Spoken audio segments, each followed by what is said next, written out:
The title, you'll understand why I chose this title as we go along, but I want to start by just talking about the time period in which dinosaurs were discovered. And until I had dug into this a little more thoroughly in the last several months, and the reason I chose to present on this is I've been actually doing a lot of reading on this and study on the history of dinosaurs a bit.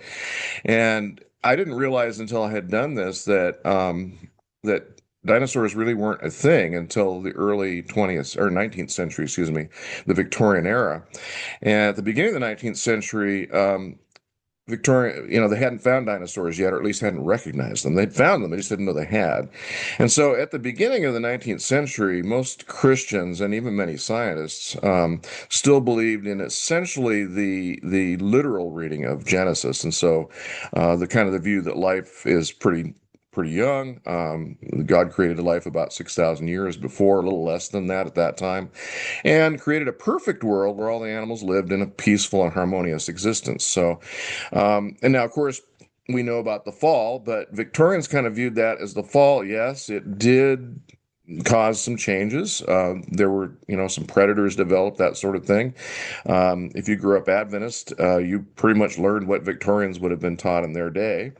And but even though there was the fall, nature still represented God's peaceful creation, and so it was a wonderful kind of paradise, and the sort of cooperation, the harmony that it brought to people. They didn't see that dark side as much, even though we know, of course, there is predation. And so here's one example, and some of you may know the name William Paley. He wrote a very influential book in the 18th century, and it got reprinted numerous times. And this is from an 1829 edition of it, a book called Natural Theology. And Paley was very much into study of nature and viewed it as God's second book, as Adventists often talk. And this is just going to read this quote. It says, "Nor is the design abortive." So he's really talking about the fall there. "It is a happy world after all. The air, the earth, the water teem with delighted existence. In a spring noon or a summer evening, on whichever side I turn my eyes, myriads of happy beings crowd upon my view. The insect youth are on the wing. Swarms of newborn flies are trying their pinions in the air. Their sportive motions, their wanton mazes, their gratuitous activity, their continual change of place without use or purpose, testify to their joy and the exultation which they feel in their lately discovered faculties. A bee amongst the flowers in spring is one of the most cheerful objects that can be looked upon." So a very cheery, beautiful look at nature. And it was something that kind of fit with the idea too that nature was essentially like God had created it. Things had not really changed since creation, except for some of the aspects of the fall, but it was still this wonderful place. Now, if that sounds familiar, it almost sounds like some things you might have read before if you've read Ellen White. And here is a quote from Ellen White. And this is from quite a bit later, of course, but on the same kind of theme, and something that Ellen White put in a number of places in her writings. This is from Youth Instructor from 1898. "The beauties of nature have a tongue that speaks to us without ceasing. The open heart can be impressed with the love and glory of God, as seen in the works of his hand. The listening ear can hear and understand the communications of God through the things of nature. There is a lesson in the sunbeam and in the various objects of nature that God has presented to our view: the green fields, the lofty trees, the buds and flowers, the passing cloud, the falling rain, the babbling brook, the sun, moon, and stars in the heavens. All invite our attention and meditation and bid us become acquainted with him who made them all." Now, this one doesn't mention animals as much, but she often included that as a part of her statements. But very much, again, nature being a place to look for God's beauty and harmony and the truths that we could get from nature as well as from the Bible, so God's second book. And here's a few artistic representations of that. If we go back to the previous centuries, this is one by Jan Bruegel, the Elder, The Earthly Paradise. And this is a view, of course, of the Eden world. You can see off in the distance there Adam and Eve and God. And Here is a little bit later, 1780. So we're getting close to the beginning of the Victorian era there. Tigers at play, and don't ask me why it says tigers. They look like leopards to me too, but that was a general term back then for various kinds of cats like this. But notice the expressions on their face. Even though they're predators, there's still this sort of idyllic view of nature. And then another artist that was still producing art on those kinds of themes clear up into the 19th century itself, into the Victorian era. This is Edward Hicks. He was actually a Quaker, and he did a whole series of what were called the Peaceable Kingdom paintings. This one's Peaceable Kingdom of the Branch. And you can see here, the various animals, predators and grazers alike, all kind of there and being friendly and living harmoniously.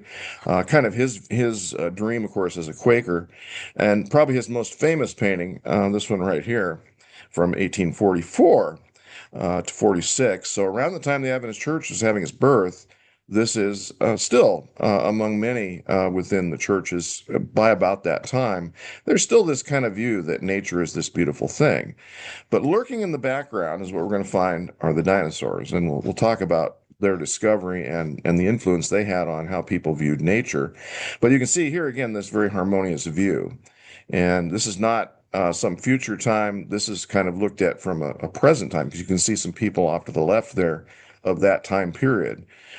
Still, though, being kind of a dream that humans would kind of take the example of nature and live in harmony, in spite of the fact that, again, there's some predators there, but that they're not really doing their business, so to speak, in this case. So now, what about fossils? Now, fossils weren't a new thing in the Victorian era by any means. They'd been found since antiquity. The ancient Greeks had found fossils, and there's some, writings about those. But all the fossils that had been found up to that point, up to the beginning of the 19th century, they were always assumed to be organisms that either died recently or were buried in the Noachian flood. So the worldwide flood buried them. That's where they came from. Now, what about those large bones, though? You start finding these really large bones, and they've been finding them, again, since antiquity. But the larger bones were assumed to represent the giants referred to in Genesis.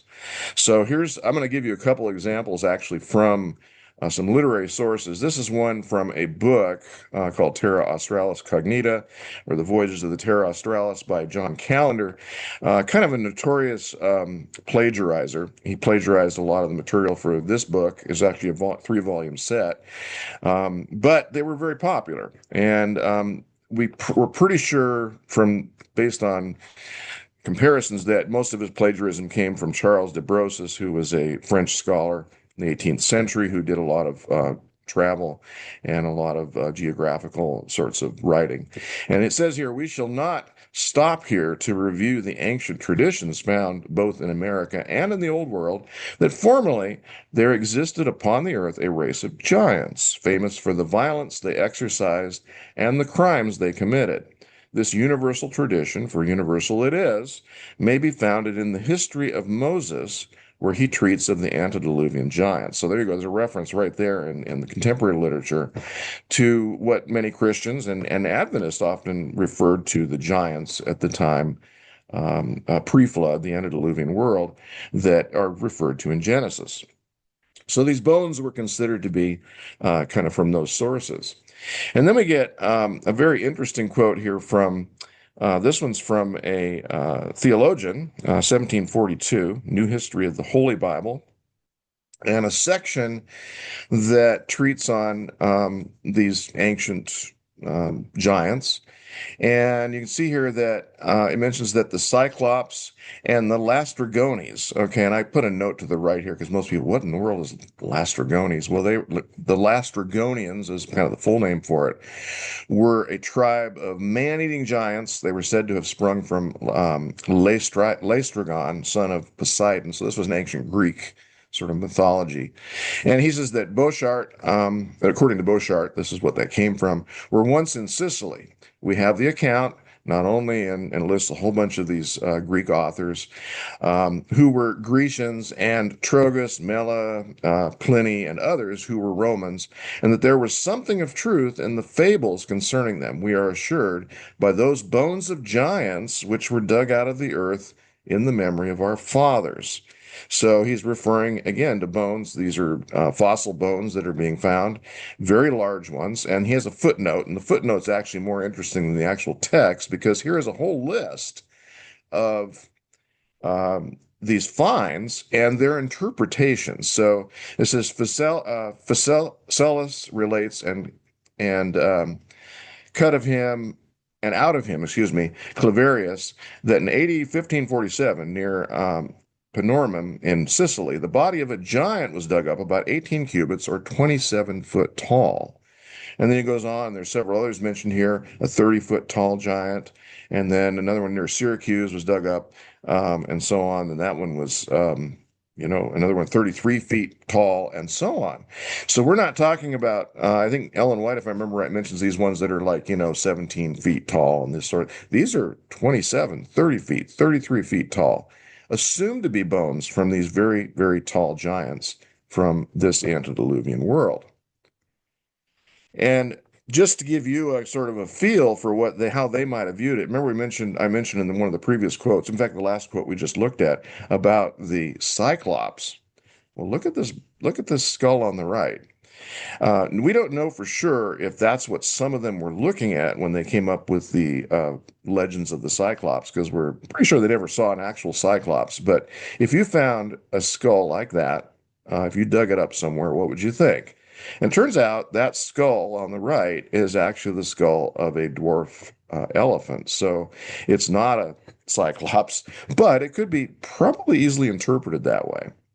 And so we think that this attempt, in other words, to take these bones that were being dug up of various sorts, and ones like this were being dug up all over Europe, by the way, the one on the right, and there are no dwarf elephants there today, so those were clearly something of the past that no longer exist, and so could easily have been kind of confused with something like a human with one eye, a cyclops.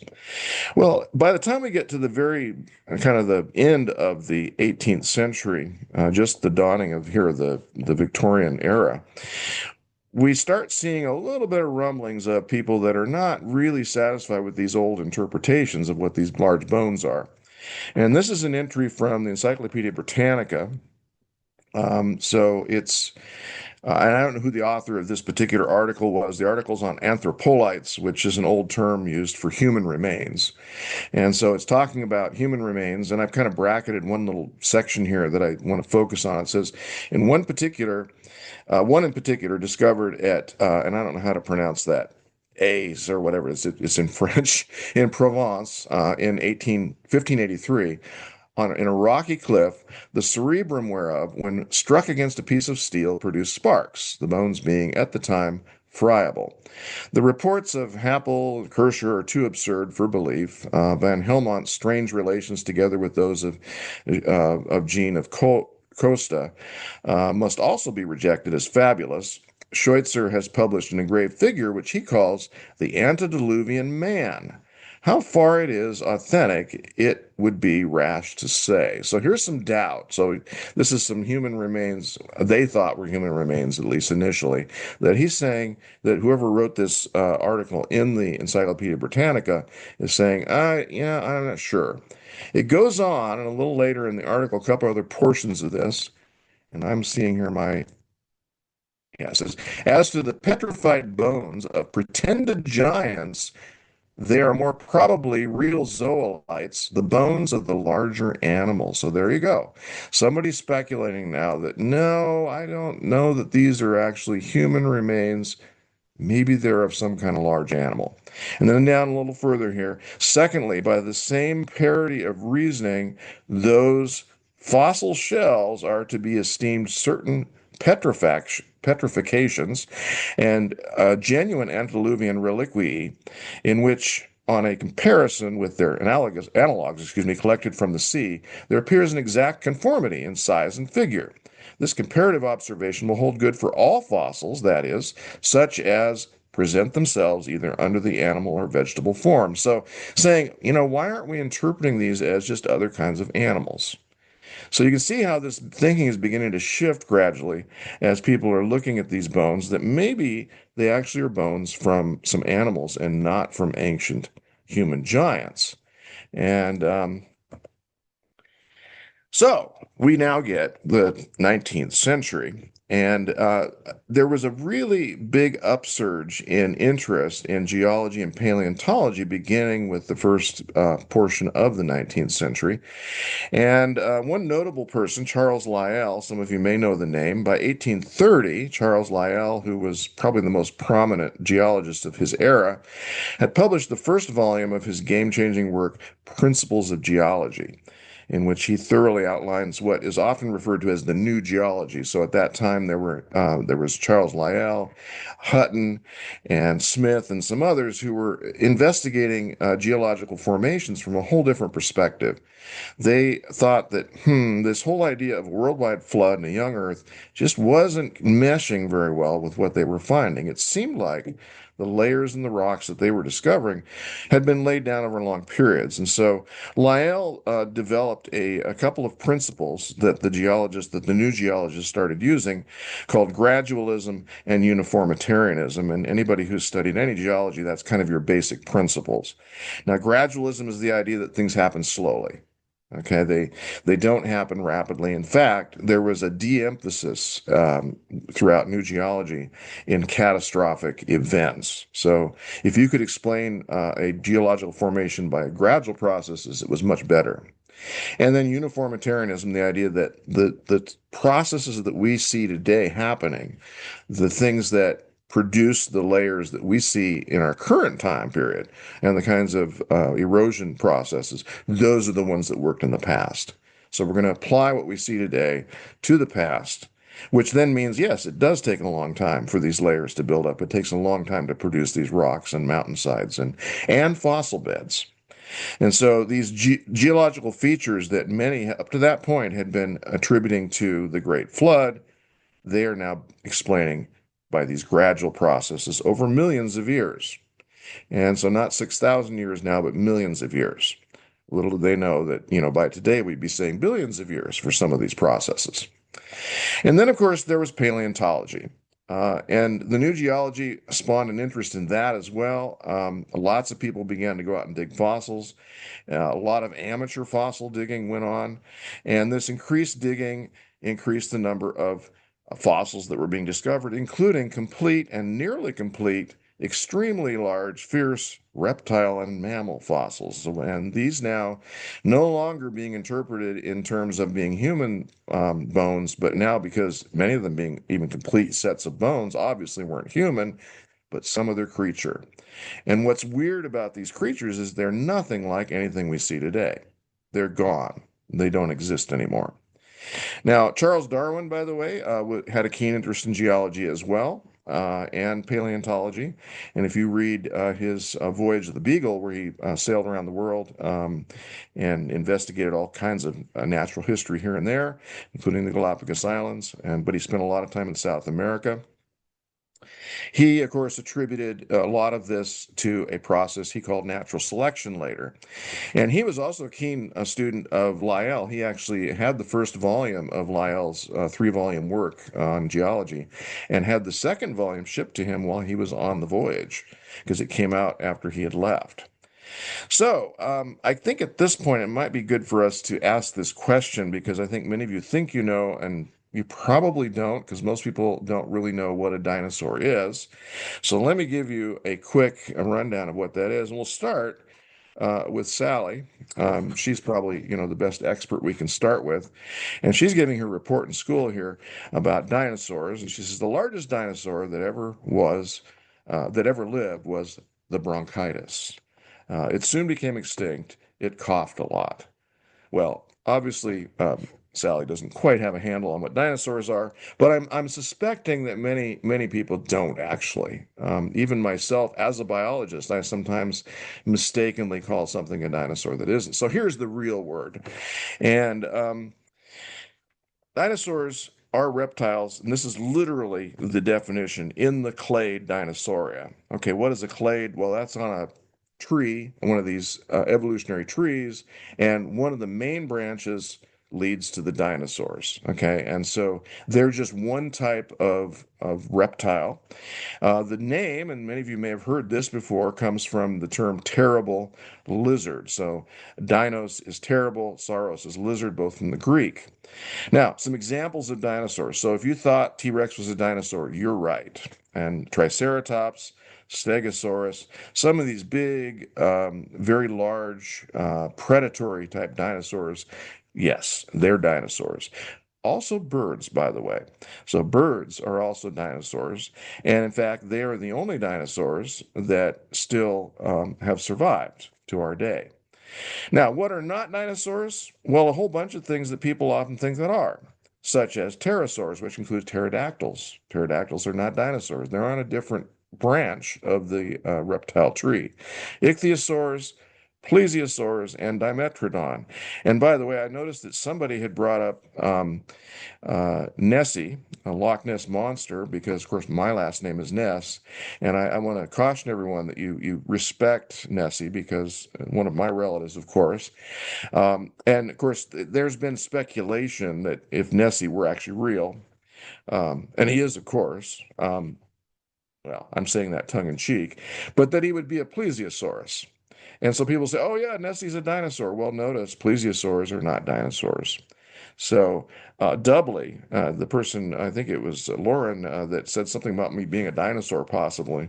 I am neither a dinosaur, uh, and I'm not Nessie, but at least he's my relative.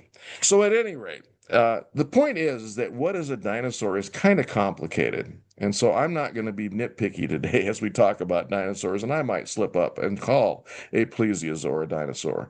That's fine. A lot of lay people do it all the time. But strictly speaking, the dinosaurs are only in that one clade. And I had to throw in this tree just to make that clear. And you can see on the tree, way on the far right over there. Let me see if I can get my pointer to, well, I'm not going to do my pointer, but way on the far right, you can see Dinosauria, and it shows a Triceratops as the example there. And then right next to it, a bird.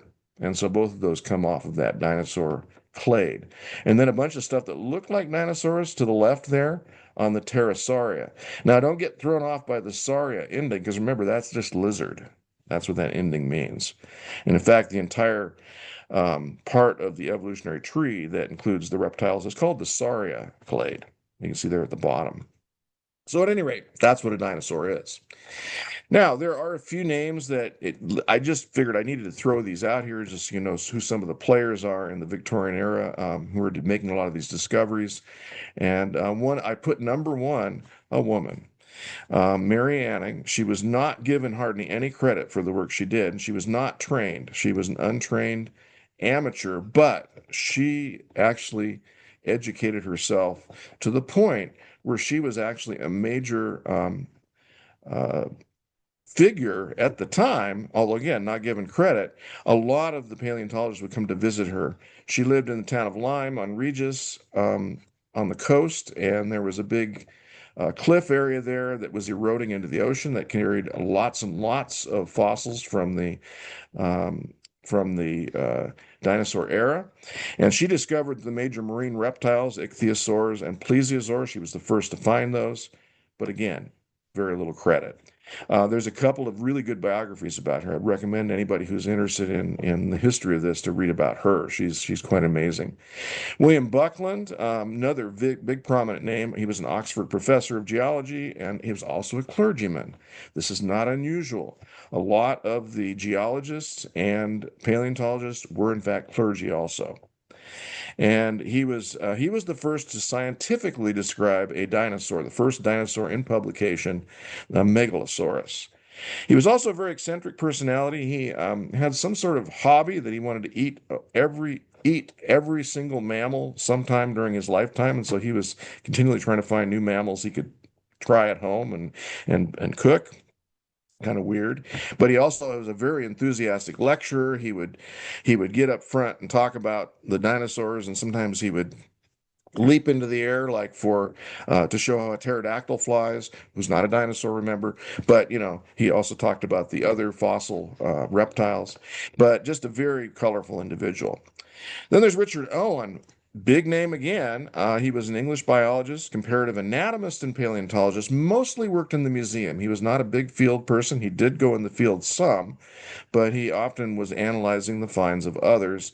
And he was extremely talented at this and was able to put together complete skeletons many times of things that other people found very difficult to piece together. Now, he's also known, though, for taking credit for other people's discoveries. So he was a little bit, there was a bit of rivalry about who found things and who discovered it and all that sort of thing. He did help to found the Natural History Museum in London, and that's what makes him rather famous. One of the ones that he had claimed to discover was the iguanodon, which you can see the next name there, Gideon Mantle, excuse me. Um, he Mantle is actually another one of these that's kind of an amateur. He knows enough to really be a professional, but he's not a paleontologist by trade. He's actually a physician. And he would often combine making calls as a physician to going out and digging for fossils in the areas where he might visit his patients. And his wife, who often went with him on these calls, and she would go out and dig while he was on his call, she's actually the one who discovered the first teeth of the iguanodon and alerted her husband. And I think she also deserves more credit, much like Mary Anning. I think that Mantle and his wife probably represent a team, and she was co-equal there, I think, by all means. But anyway, the teeth led to further digging, and they eventually found an iguanodon skeleton, and Mantle is given the credit for that discovery. A few pictures just to give some perspective here. Here's an autographed letter. This is from Mary Anning about her discovery of the plesiosaurus. And she found this in those eroding cliffs there on the coast where she had a fossil shop. She would dig fossils and then she had them for sale in town outside her home. And she would often take her best finds, like for example, this plesiosaurus, and save them for some of the paleontologist friends that she had. And this drawing eventually ended up in publication. She wasn't given credit for it, though, as I mentioned. So we now know, looking back, that she deserved a lot more than she got. Here's another view of that plesiosaurus actually in publication. This is the way it was shown in the first publication. Again, not giving Mary Anning credit for that, but she was the one who discovered it. Here's another one, not a dinosaur, of course. This is a pterodactyl, but kind of we often think of it as a dinosaur. And showing the popularity of the time, that there were many books that came out about dinosaurs. It's one of the right relics from the wreck of a former world. And there's kind of this uneasy sort of relationship going on between, okay, dinosaurs, when were they? Some people wanted to maintain the idea of a worldwide flood, so they must have been antediluvian and they died off in the flood. Others going with older ages. And thus you see titles that are kind of ambiguous in terms of, well, what is this former world? And this one here is by Thomas Milner, and that other name, Gideon Algernon Mantle. Mantle was that fourth name on my list of very prominent paleontologists. And then artists got into the work too. This is a diagram in a book by James Reynolds, where he includes lots of diagrams of various sorts, showing the layers. And you can see this is kind of given in terms of time. The top animals are in the top layers of the fossil record, so more contemporary organisms, and then down into the dinosaur era, which I'm going to focus in closely on that, which they call the Oolite and Lias systems. The Lias is the Jurassic, and nowadays we renamed that era. But you can see those dinosaurs kind of there. Some of them not dinosaurs, but ancient lizards of various sorts. And the people were, buying books like this and enjoying the views of the dinosaurs. Here's another artist, Henry de la Beche, watercolor painting. And this is almost everything in this painting are fossils found in ancient Dorset, based on fossils found by Mary Anning. And so he took his inspiration from her. And then there was Benjamin Waterhouse Hawkins, who was very famous for his dinosaur sculptures. He had a studio in Sydenham where he eventually made the Crystal Palace dinosaurs, which I don't know how many people know about those, but the Crystal Palace you've probably heard of. And on the grounds of this Crystal Palace are a bunch of dinosaurs that are still there to this day. And he put these together. Here's his diagram showing what he planned, the various kinds of creatures that he wanted to put out there, and then an artist's conception of how this might look outside the Crystal Palace. And 1854 is the date of this painting here, and it was soon after that the dinosaurs were gradually installed on the grounds. And here's what it looks like today. So these are iguanodons. They don't look like what iguanodons look like in the books today. A lot of their conceptions of what the dinosaurs looked like needed to be updated. They, in many ways, were making the dinosaurs look almost too much like modern lizards, and kind of overlook some of the obvious, quite large differences. But anyway, there's iguanodons, very ferocious looking dinosaurs, and a couple of other ancient dinosaurs and other reptiles spread out across the grounds. So you can still visit there today. And then a very famous dinner was held at Benjamin Waterhouse Hawkins, his sculpture studio. Before he completed one of those large iguanodons, he had left it open, hollowed out, and he held a dinner inside there. And you can see above he held it in a tent. Actually, it was on his grounds there, I guess. So he put a tent over that. It's on a platform. And you can see up above there the names Buckland, Cuvier, which I didn't mention. Cuvier is a famous geologist and also paleontologist, Owen, and Mantle. So those names that I had mentioned are also shown here. And we don't know that all of them, I don't think Mantle was present at this dinner. I believe Owen was. I have the list somewhere of who was at the dinner, but they were kind of celebrating these discoveries of dinosaurs and the work that Hawkins was doing to make these sculptures. And so, kind of an interesting way of doing that. Now, what happened to the dinosaurs? That's been a big question over the years. What happened? Why did they all go extinct? Well, here's one theory: they didn't listen to their mommies. So, and I think some of you who are Gary Larson fans, like I am, another one with Gary Larson shows them smoking. So there's been various theories over the years as to what happened to them. Well, I'll leave that one on the shelf for the moment as to what happened to the dinosaurs, because I want to let the Adventist views of the past speak to that first. So, to kind of preface that, I want to remind us that the Adventist Church, and I think, again, we all know this, that the Bible and nature were considered to be kind of the two books that God gave us to learn about Him. So, next to the Bible, nature is our great lesson book. This from Child Guidance by Ellen White. And then a quite famous statement of hers that since the book of nature and the book of Revelation bear the impress of the same mastermind, they cannot but speak in harmony. But different methods and in different languages, they witness to the same great truths. Science is ever discovering new wonders, but she brings from her research nothing that rightly understood conflicts with divine revelation. The book of nature and the written word shed light upon each other. They make us acquainted with God by teaching us something of the laws through which he works. So, given this, obviously the Adventist Church, in its infancy in the 19th century, as these great discoveries of dinosaurs are happening, and the whole view of this harmonious natural world is kind of falling by the wayside.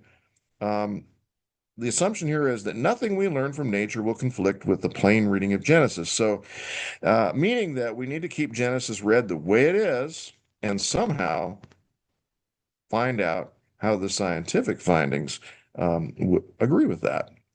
So that's where we start. Now, concerning dinosaurs, Ellen White said very little about dinosaurs. In fact, so little that she actually never used the word dinosaur, and we only are pretty certain she was referring to them in a few of her comments using other language. So she never actually used the word dinosaur anywhere.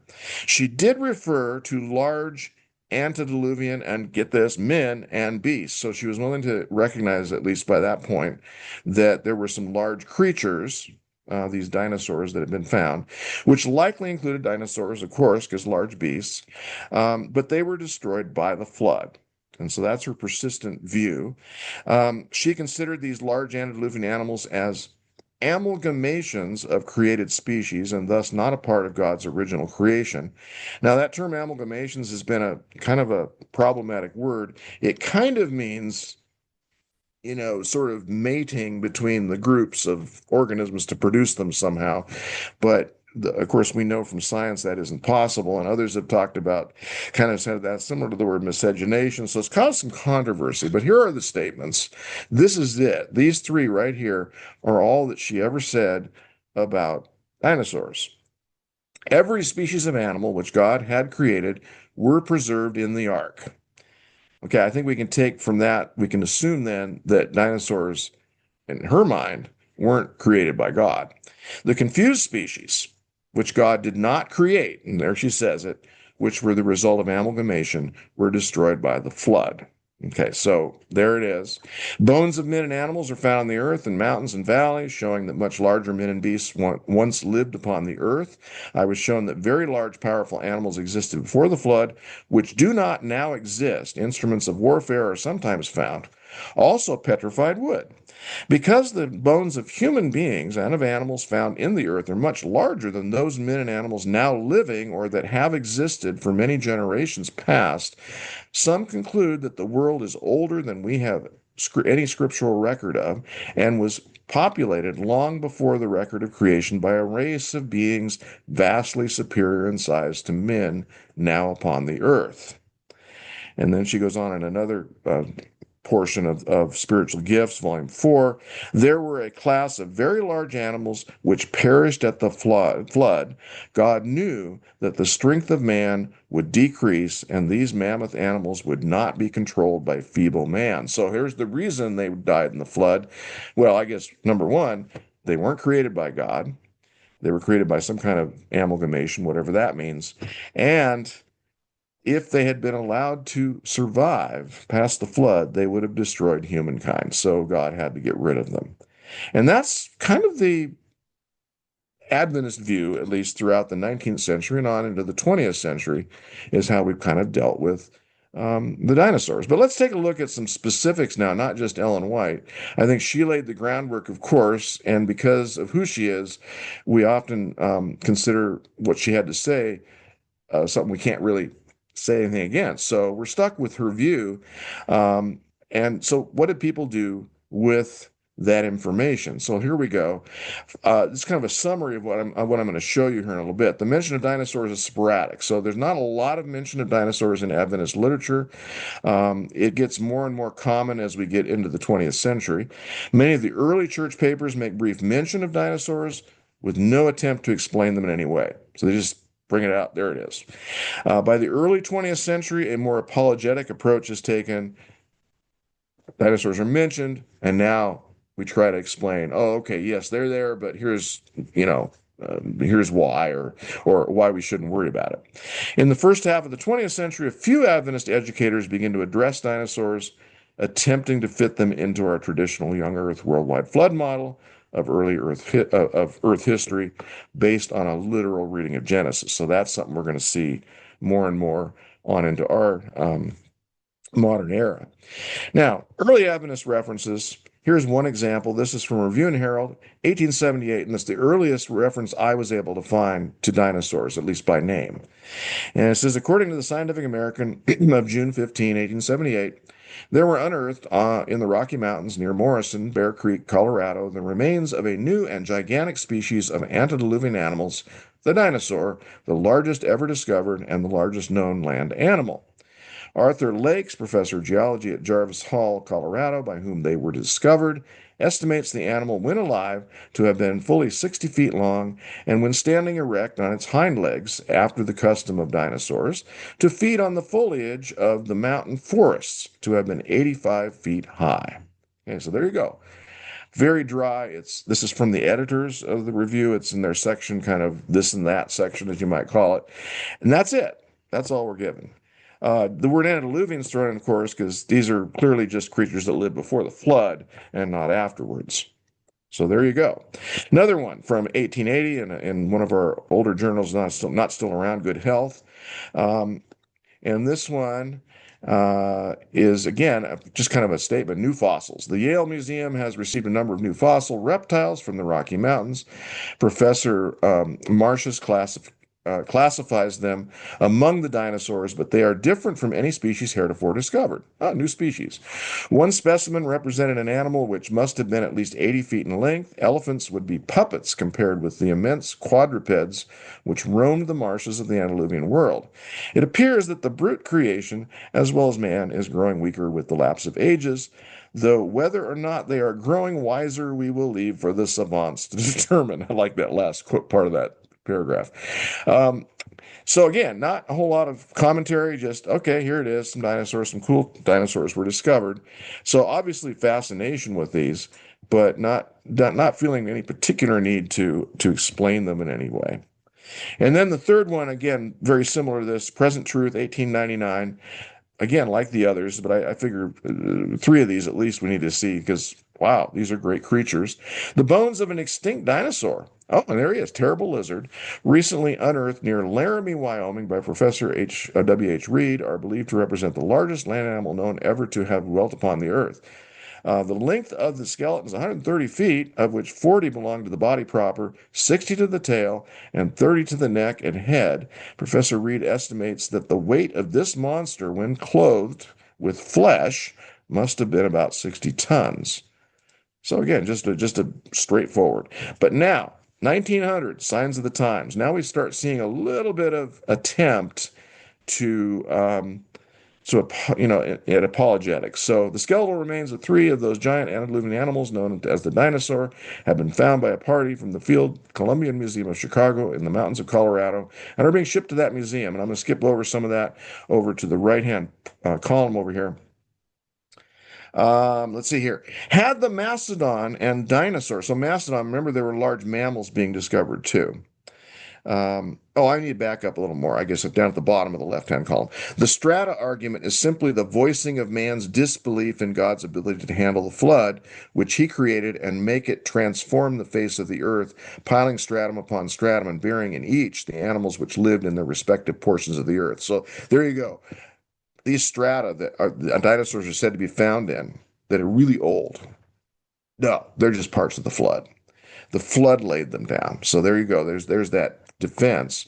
And then the argument that we saw from Ellen White that had these things been allowed to exist after the flood, they would have destroyed man. The cutting short of their existence was in mercy to man and should be looked upon as an evidence of God's love and care for us rather than as a weapon against the truth of his word. Interesting. So don't worry about the dinosaurs. We've all got that under control here. God took care of them. Notice that nothing in this statement says anything about the origin of those dinosaurs.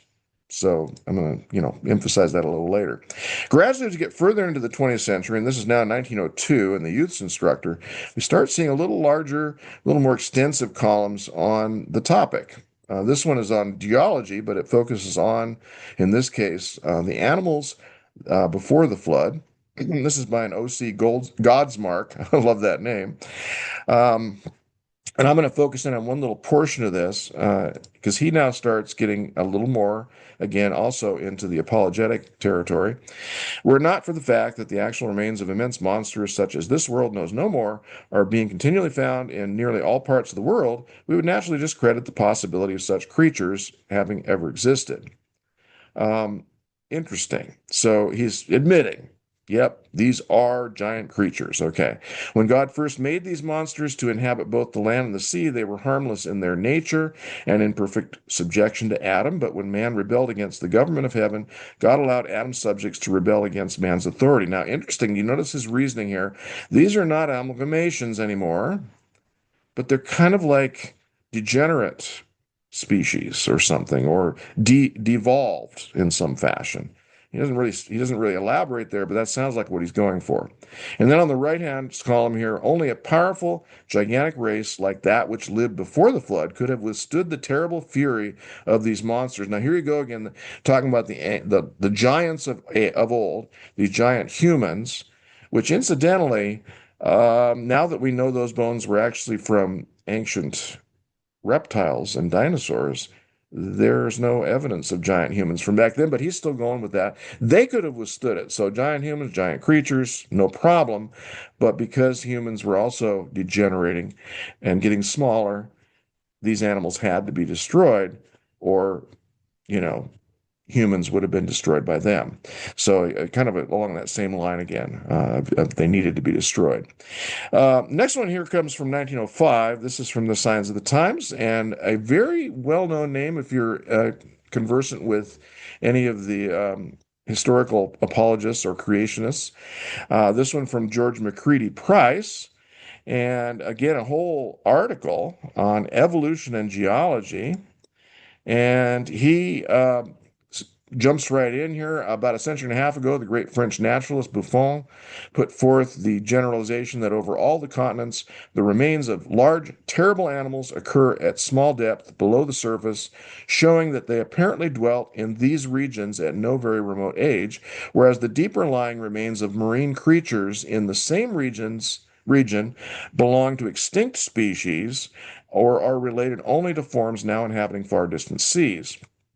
Okay, and he's quoting from Zattal's History of Geology there, and he goes on and talks about how, you know, over here on the right, moreover, it's hard to see why this argument of Buffon's would not prove the gigantic dinosaurs of Colorado and Wyoming and the huge amphibians of Texas, Permian rocks as much modern deposits as any tertiary or Pleistocene, for they also certainly occur at a small depth below the surface, which fact ought to prove for them as well that they dwelt in these regions at no very remote age. So he's trying to say these are very young remains. They're not as old as many of the geologists are saying. And he's quoting a geologist, so or because Buffon was known for his understanding of geology as well. Well, what's interesting about that is that just a little background first. Price was Adventist's first prominent flood geology apologist. He was not actually a field geologist. He spent most of his time reading geological articles and books and such, and got most of his learning from that, not firsthand from the field. Now, the quote that he gives from Buffon, that's in this other book, The History of Geology and Paleontology by Zattel. Keep in mind that Buffon was an 18th century naturalist. So his views on geology are pre-Lyell. So Price is using pre-Lyell arguments, which at that time in the 18th century, they believed in the worldwide flood. And thus, of course, Buffon would have considered those fossils to be fairly recent. And now, this is almost too good to even say. It says Price published then several books also, and we're going to see this in a little bit here, on young Earth, worldwide flood geology, including one, get the title, The New Geology in 1923. Now, if you think that is any reference to Lyell, you're probably right, because remember, Lyell and Hutton and the others in the 19th century were referred to as the new geologists. Well, now George McCready Price, he's sharing the new geology, the real new geology in his book. And here is a quote from his book. This is from 1923 again, The New Geology. And this is right from his book about dinosaurs and kind of how he views them. This is from the introduction to the book. It says, on the one hand, the scientific experience of nearly 2 centuries seems to prove that there's no possible way to differentiate these deposits from one another in respect to actual age, so as to assign some of them to one age and some to another age long subsequent to the first. For there is always this difficulty from the point of view of real science of getting back of the conditions known to experience. He's kind of doing a jab here at uniformitarianism, with a world fully stocked with plants and animals and with very diverse kinds existing together, as in our present world, the only world of which we have direct knowledge. Indeed, it is necessary to assume a supernatural knowledge of the past in order to be sure that when certain types of fossils, such as the trilobites or the dinosaurs, were living in certain localities, certain other types, such as belemnites or ammonites or elephants, were not yet in existence in some distant locality or localities. Okay, so what he's saying, I mean, this is kind of, he's beating around the bush a bit. He's essentially saying that this whole idea that the fossil record is ordered and that we can assume that fossils deeper in deeper strata are older than ones in younger strata doesn't work. He says, no, there's no order to this. It's all just thrown together. And you cannot assume that the deeper layers are older layers. Okay? It doesn't mean that. Because those older layers in other parts of the world might actually have those other things and da da da da. So he's kind of working from this assumption that geologists are all fooling themselves that they can order the fossil record. It's not in order. Now his book also gets into dinosaurs a bit. He gives pictures of some of them. And the ones on this page actually are dinosaurs. So, yes, those are the ones that we really do call dinosaurs. And here's another view of those. And so he really, he had at least studied it enough to know his, taxonomy and he could describe it and so on. But he's very stuck on this idea about the flood. So the cutting off of this giant dinosaur dynasty was nearly, if not quite, simultaneous the world over, says Dr. W.D. Matthew. But what if all these animals are also to be included in this event? All these other animals. So he's saying, what if all animals in the fossil record were part of that same event? Can any system of uniformitarianism be framed which will bear such a strain as the attempt to account for all this at once? Even just all the dinosaurs at once? How could they all go extinct all at once? To him, that's not, that speaks the flood. Well, let me ask this. You think about this for a minute. Do we have a modern theory for why the dinosaurs all appear to go extinct around the same period of time? Well, on the right over here, before we talk about Harold Clark, is a picture of the geologic record, and I've drawn a little arrow down there to a thing called the KT boundary. That's the boundary between the Cretaceous and the Paleocene there, and it also the boundary between the Mesozoic and Cenozoic. And we now know that a gigantic meteorite, there's all the evidence points to this, called, and I'm probably going to screw up the name. It's a weird name, but Chicxulub is the name of that meteorite that landed sort of where the Gulf of Mexico is now and caused the extinction of most of the dinosaurs all in one fell swoop in a very short period of time. Now, why do we have pretty high confidence that it was this big meteorite that did this? Well, because there's debris from that meteorite scattered all throughout the layers where the last dinosaur fossils are found. And so that's why it's even called the KT boundary, because it's very distinct in the rocks. So at any rate, Adventist didn't stop though with George McCready Price. George McCready Price did teach at Pacific Union College for a time, and one of his students was Harold W. Clark. And I happened to teach in a building called Clark Hall, who is named after Harold Clark. And he interestingly disagreed with Price about the layers issue. He says, well, the geological record does seem to be ordered. So he thought, yeah, order was important. But it was the result of the worldwide flood, nevertheless. So the flood laid these layers down, and his method for trying to describe how that could occur by a worldwide flood is called the ecological zonation theory. And in this theory, he's basically saying that things were buried in order in the ecological zones in which they lived. Interestingly, also, Harold Clark was credited with coining the term creationism, which replaced the older term anti-evolutionism. So George McCready Price would have been considered an anti-evolutionist. Harold W. Clark is a creationist, and everybody from that point forward were. Of course, we now call pretty much anybody back there also a creationist because that's our newer term. But anyway, here's Clark's model, and you can see here a view of the ancient world, and laid on top of that are the geological eras. Here's the Paleozoic, the Mesozoic, and the Cenozoic at the top. So the Cenozoic is our most recent era in the fossil record. And so the idea was that all the marine fossils, which are very abundant in the Paleozoic, were covered first by the flood. Then the dinosaurs and stuff like that in the Mesozoic, because they were on the land and the waters rose and eventually covered them.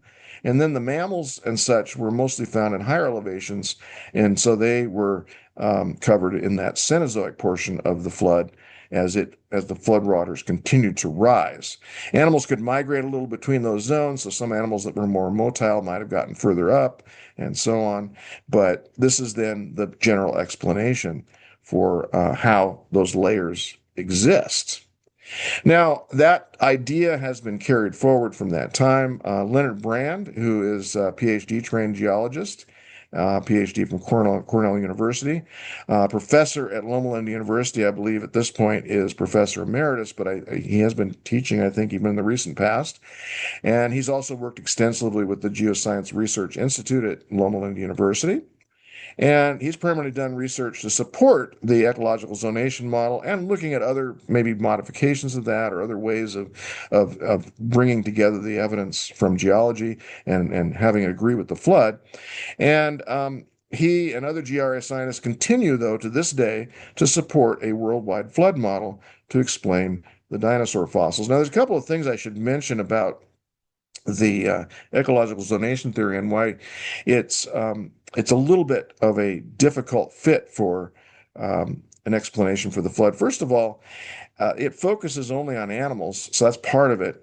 But the other is, even if you focus just on animals, why are there never any human fossils in the Mesozoic layers? Now, the argument, of course, from I think people who support the ecological zonation theory is that humans would have quickly gone to higher ground and they would have only been in the Cenozoic. So I suppose that's partly explainable. But what about birds? Birds, remember, are dinosaurs too. And why are they only in the upper and not mixed into the Mesozoic? Anyway, there's a lot of conundrums there, but the biggest one is with plants. And let me go back one slide here to go back to that. There are simply there's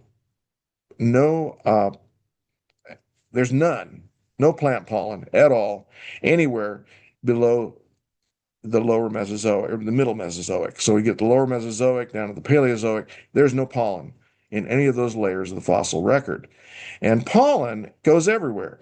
I mean, it is washed into the ocean, it's washed all over the land, and there are plants even in the ocean that are flowering plants that would have been producing pollen even there. So what happened to the pollen? Why is there none in the lower portions of the fossil record?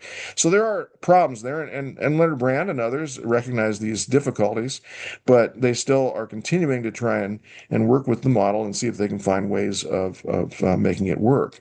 Now, unanswered by Brand and all other Adventist creation researchers, though, is still this question where the dinosaurs came from. So, if they didn't evolve, did they devolve? That's my question there. If they didn't evolve, nor were they created by God, where did they come from? And this then leaves us with what I want to end with is this great impasse, why we can't talk further beyond this. The Adventist view is based, of course, primarily on statements by Ellen White, and not just about dinosaurs, but her statements about creation. So statements about Ellen White support a literal reading of Genesis. That's our only way of reading Genesis. Genesis describes a world that is only about 6,000 years old. It describes God creating life in a very short period of time, thus no evolutionary process is involved. We cannot, and then there's a worldwide flood, of course, that comes along after that and destroys all of life, except for what Noah saves on the ark. So all of those are non-negotiable because Ellen White wrote about them, and we can't question her interpretation of Scripture. Other churches have moved forward. They've accepted the general conclusions of evolutionary biology, for example, and dinosaurs. Dinosaurs are old. Those fossils are extremely old. They're millions of years old. Those dinosaurs evolved from previous ancestors. And the fossilization process, again, millions of years old. That they're not just 6,000-year-old fossils. They're really, really old. So many churches have come to terms with that. They haven't thrown the Bible out. They've simply taken and reinterpreted the book of Genesis to be more compatible with science. So I think, they're also attempting to look at science and nature as God's two books and honestly try to mesh the two together. Now, official Adventist teachings about the dinosaurs keep their origin a mystery. We don't really talk about it much. And even the things I mentioned, although they're mentioned a few places in Adventist literature, they're not mentioned much. So did the antediluvians breed them somehow? I mean, that's one question that, and I remember in the 1970s, as I was a teenager, um, um, a guy by the name of René Nurburgren put out a series of books, and one of them he talked about the antediluvians being these wonderful kind of geologists, I mean, not geologists, geneticists. They could breed anything, and they bred the dinosaurs. So there was that idea that maybe the antediluvians themselves produced them, these unholy creatures. Or do they represent a consequence of the fall? Like one of the authors that we looked at in our review of the Adventist literature, did they devolve from other reptiles somehow? The fall led to their degradation somehow. Or the other question is, okay, so the dinosaurs are there. Why did God destroy them? Why did he not, why did he not preserve any of them? Other creatures that we often say devolved, like the predatory animals, they made it through the flood, but the dinosaurs didn't. Now, of course, the one argument they could have killed all humans. We couldn't manage their large size. I get that's thrown out there, but again, we don't really know why would God do that if, in fact, He was trying to save all the living creatures from before the flood to after the flood. So anyway, that's what I wanted to share, and I hope I hope I haven't been too fast. I wanted to try and get it in an hour's time and leave some time for questions. So Thank you so very much for taking your time, and walking us through that. Really, really appreciate that the time that you've taken. To everyone, it is time to raise your hands to join the conversation. Just to remind you, you will find the raise hand option in the reactions or react on your device. And if you click on that, you will see the option that allows you to raise your hand. And then I will be calling on you as best as possible in the order in which you raise your hand. Dr. Ness, you've raised so many questions for me, but there's so many other people who are there. We are stuck on the E.G. White's view is one of the things that kind of really sticks up for me, particularly because as I was studying physics and grappling with what is evidence, and one of the things I appreciate about science is, other people need to be able to replicate your findings. They need to be able to see how this works. So you can't just come up with a theory and then everybody accepts it. But somehow we have gotten to a point where if God speaks to this one person, or if this one person says God has spoken to them, then we throw everything else out the window. And I really don't know what we do with that. I'm not even sure if you can, if there's any response you have to that, yeah. but yeah. No, and that is a central point I wanted to make is that we're stuck because we simply can't. It's not allowed to discuss it any further because to do so would violate that interpretation that's been given to us, so to speak. And actually, what you do get accused of if you try to do that, if you try to say, oh, I think maybe the evolutionary theory does work, then you get told, oh, you're throwing the Bible out. Saying so that's and so people say we don't equate Ellen White with the Bible, but kind of kind of do in Yeah, that way. Yeah. we, So, we oh, kind of by the way, do. amazing. I was going to mention that on my screen it's a heart, the react button. So people that don't know, it looks like a heart. So Okay, yeah. Thank you so much for that. I have yeah. lots more comments and questions, but Linda, please go ahead and join the conversation. Yes, of course. I'll be very brief. Thank you, Bryan, for your presentation. Do you by chance own a trilobite yourself? I used to. I think I lost it somewhere. We have a lot in our collection though on campus. So if I want to look at one, I can go look at one anytime I want, which is nice. But yeah. I will send you mine. No, I will send well, you I mine have lots that are available. So because I found mine when as a child, taken by my grandmother to run and play and swim in the Paluxy River in Texas, where I walked in the dinosaur tracks that are there. and that's where my trilobite came from. I found it, and I Mhm. will send it. I will send it to you. Yeah, yeah, no, the dinosaur tracks too are kind of fascinating because that's one of the areas where a lot of creationist geologists will try and argue that those tracks look like they were laid down in water as the creatures were running away from the flood, possibly, or something like that. And so, yeah, obviously the surface must have been wet at some point to leave the tracks. But Right. I just anyway, briefly want to point out yeah. too that while I'm very ancient, I'm not as old as this trilobite. Right. Yeah, a lot of us are having to say that because the topic's dinosaurs. Thank you so much, Linda. Bjorn, you are up next, enjoying your supper there. Yeah, sorry. I wasn't sure if I was next. But anyway, thanks for catching me off guard there, Jerry. And thank you also, Bryan, Dr. Ness. Uh, so my wife and I were listening, and I want to do the very uncomfortable thing among academics. I'm a son of an academic, and I would try to pin my dad like, so what actually is it? And he would want to give all these answers of like, well, so and so is this theory, this is this theory, et cetera, et cetera. And I remember, as a little bit of context, I took historical and philosophical biology as an undergrad honors class at Andrews. Tom Goodwin taught it, and he would not Oh. tell us what he Mhm. thought until the very last class. Like the entire semester, we had to hear all these theories as to the origins of and then he finally kind of told us. So we want to know, like, if you were up against the wall and you had to give us your best theory, where did they come from and where did they go, or how did they end, the dinosaurs? Like, Yeah, what's well, your if I, yeah, best? yeah. And again, and with my students, I don't either. And my main reason for doing that is not because I want to protect myself in some fashion. It's more because I want them to think through without some bias Sure, from my yeah, part.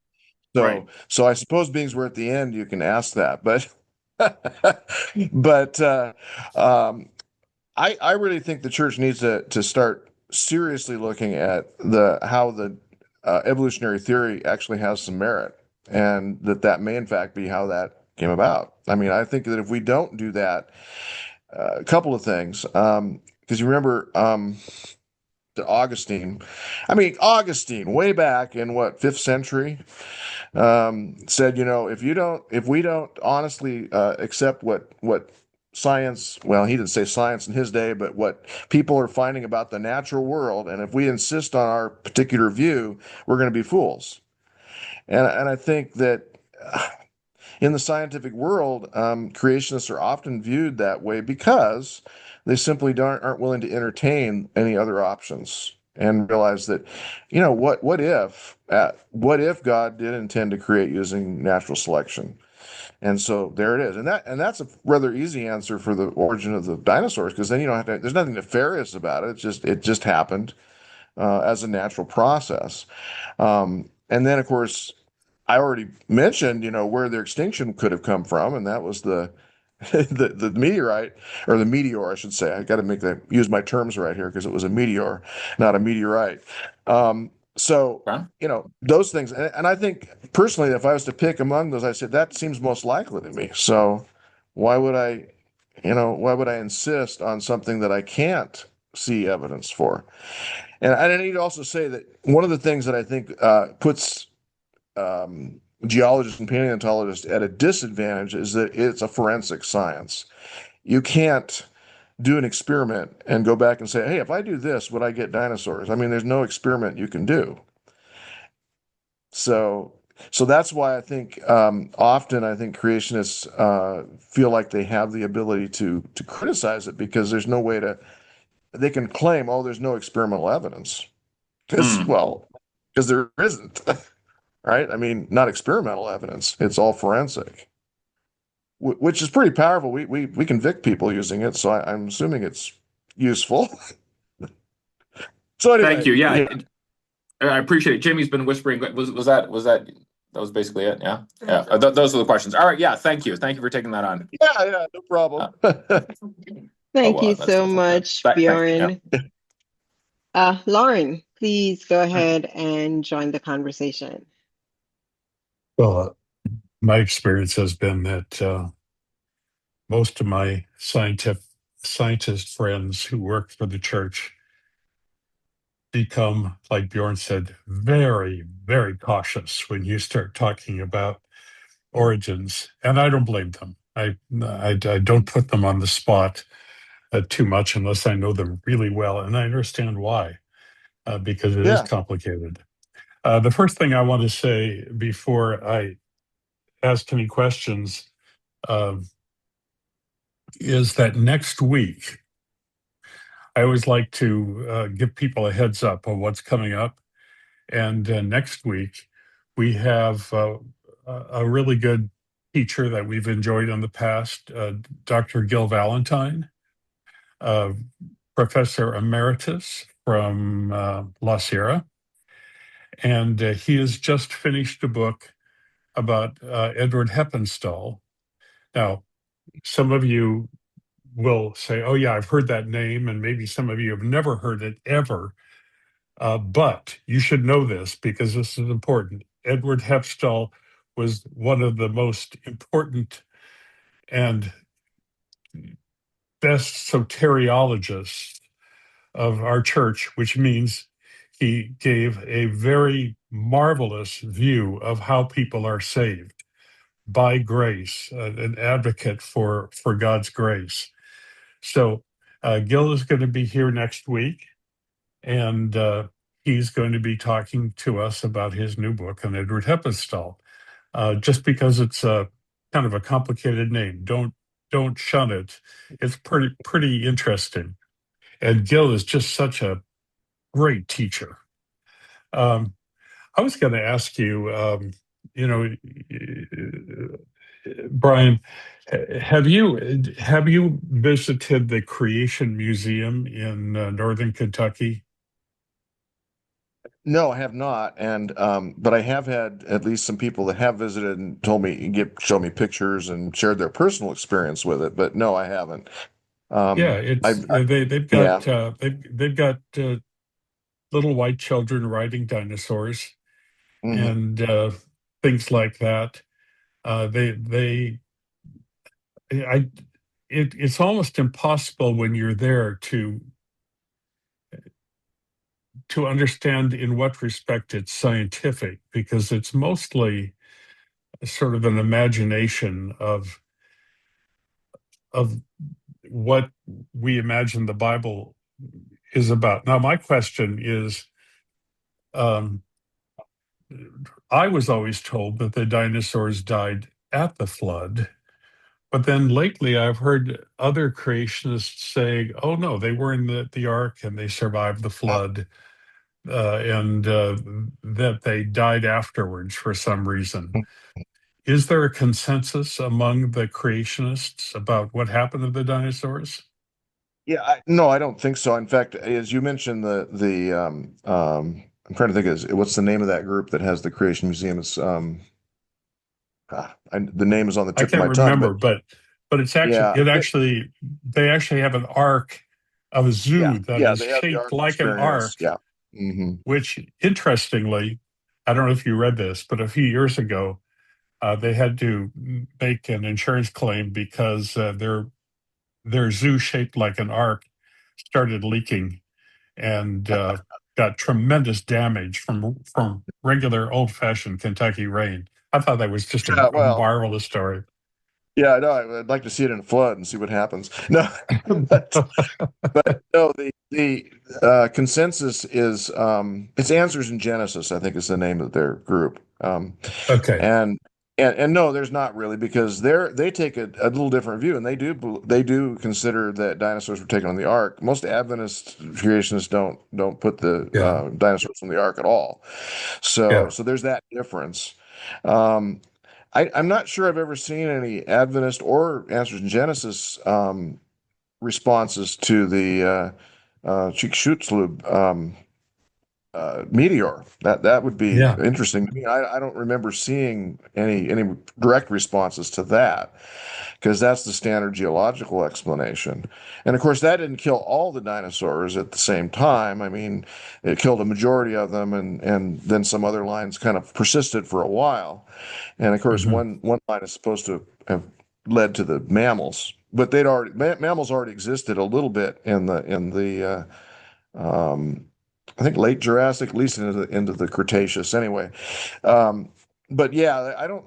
There's not really any consensus among creationists that I've seen. I think there's that two views: either they died all in the flood, or some of them Mhm. made it through Mhm. the flood. But I was always puzzled by the answers in Genesis 1 that Noah took them on the ark. I was thinking, why would he do that? And what is their explanation for the dinosaurs? And I think their explanation is that dinosaurs represent kind of devolved organisms. I think, but then the question becomes why take them on the ark too. So I don't know. Exactly. Yeah, yeah, Yeah, and it's an interesting about question. yeah, and to think about the ark even being able to hold some of those things. But then, of course, I've seen a few suggest, oh, that they took them as embryos, and I'm like, or eggs, or something, and Oh, have you heard the theory that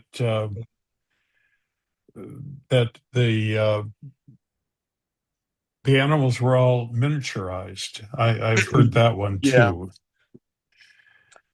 Yeah, so Well, my usual response to this topic with most people is that okay, I don't have a problem with the worldwide flood, except that here's the deal.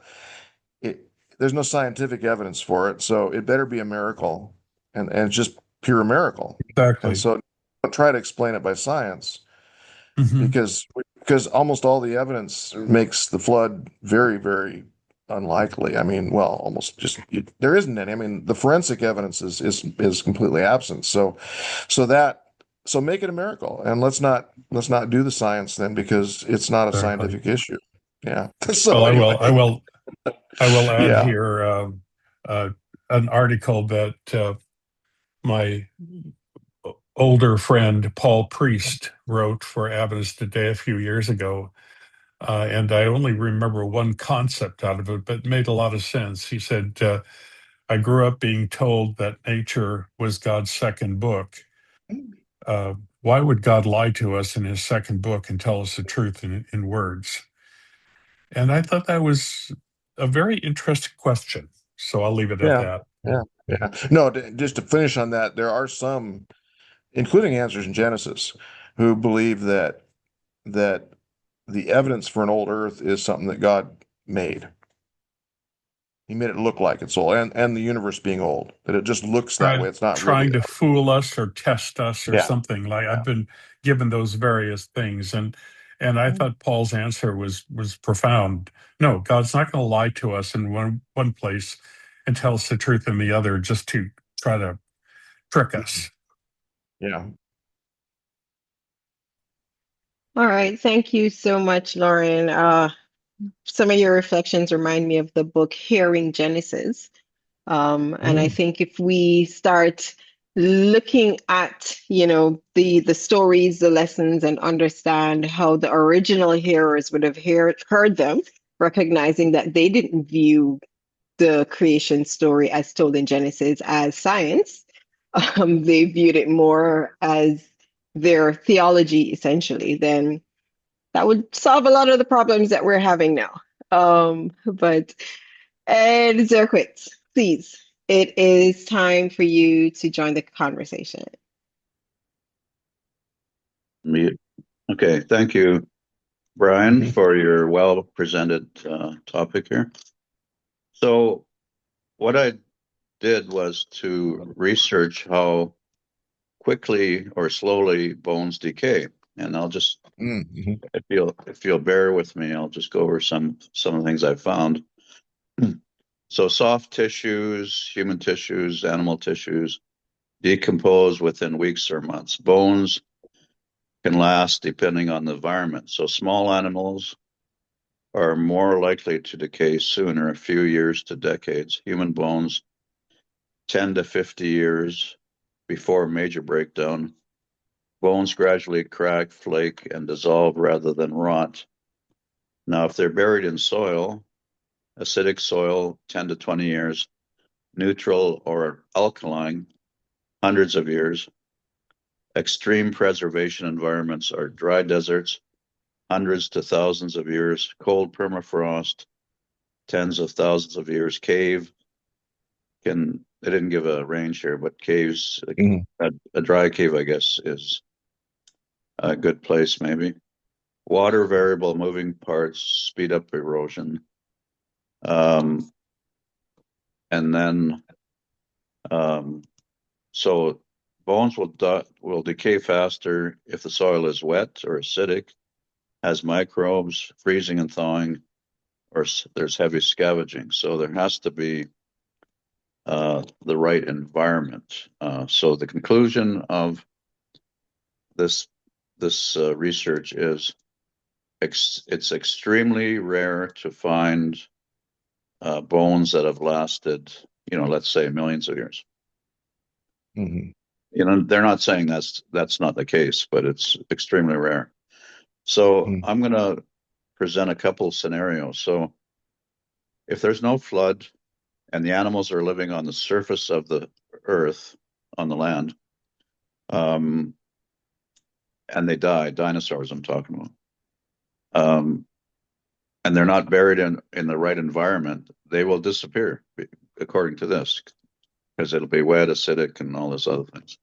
So we won't be able to find fossils of bones in those environments. So so if there is a flood and bones are buried deep under deep layers,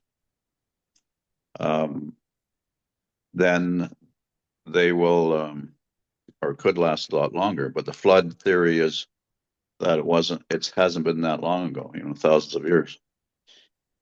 Okay, so there's a problem with that. And if the Earth was millions of years old before a flood, or in spite of a flood, unless there was some kind of upheaval, then eventually these dinosaurs would die, and their bones wouldn't be fossilized. So that's the key to finding fossils, is the if I'm pronouncing this right, permineralization, or the bones actually turn into stone. Mhm. So based on this research, I'm having trouble concluding what the right conclusions are. So, and most fossils are these little fragments of bones or whatever. From what I've found, is there's only been about 100 cases where complete skeletal remains have been found. So Mhm. all of this creates a lot of uncertainty in my mind from what I've researched. So having presented this, do you have any thoughts on it?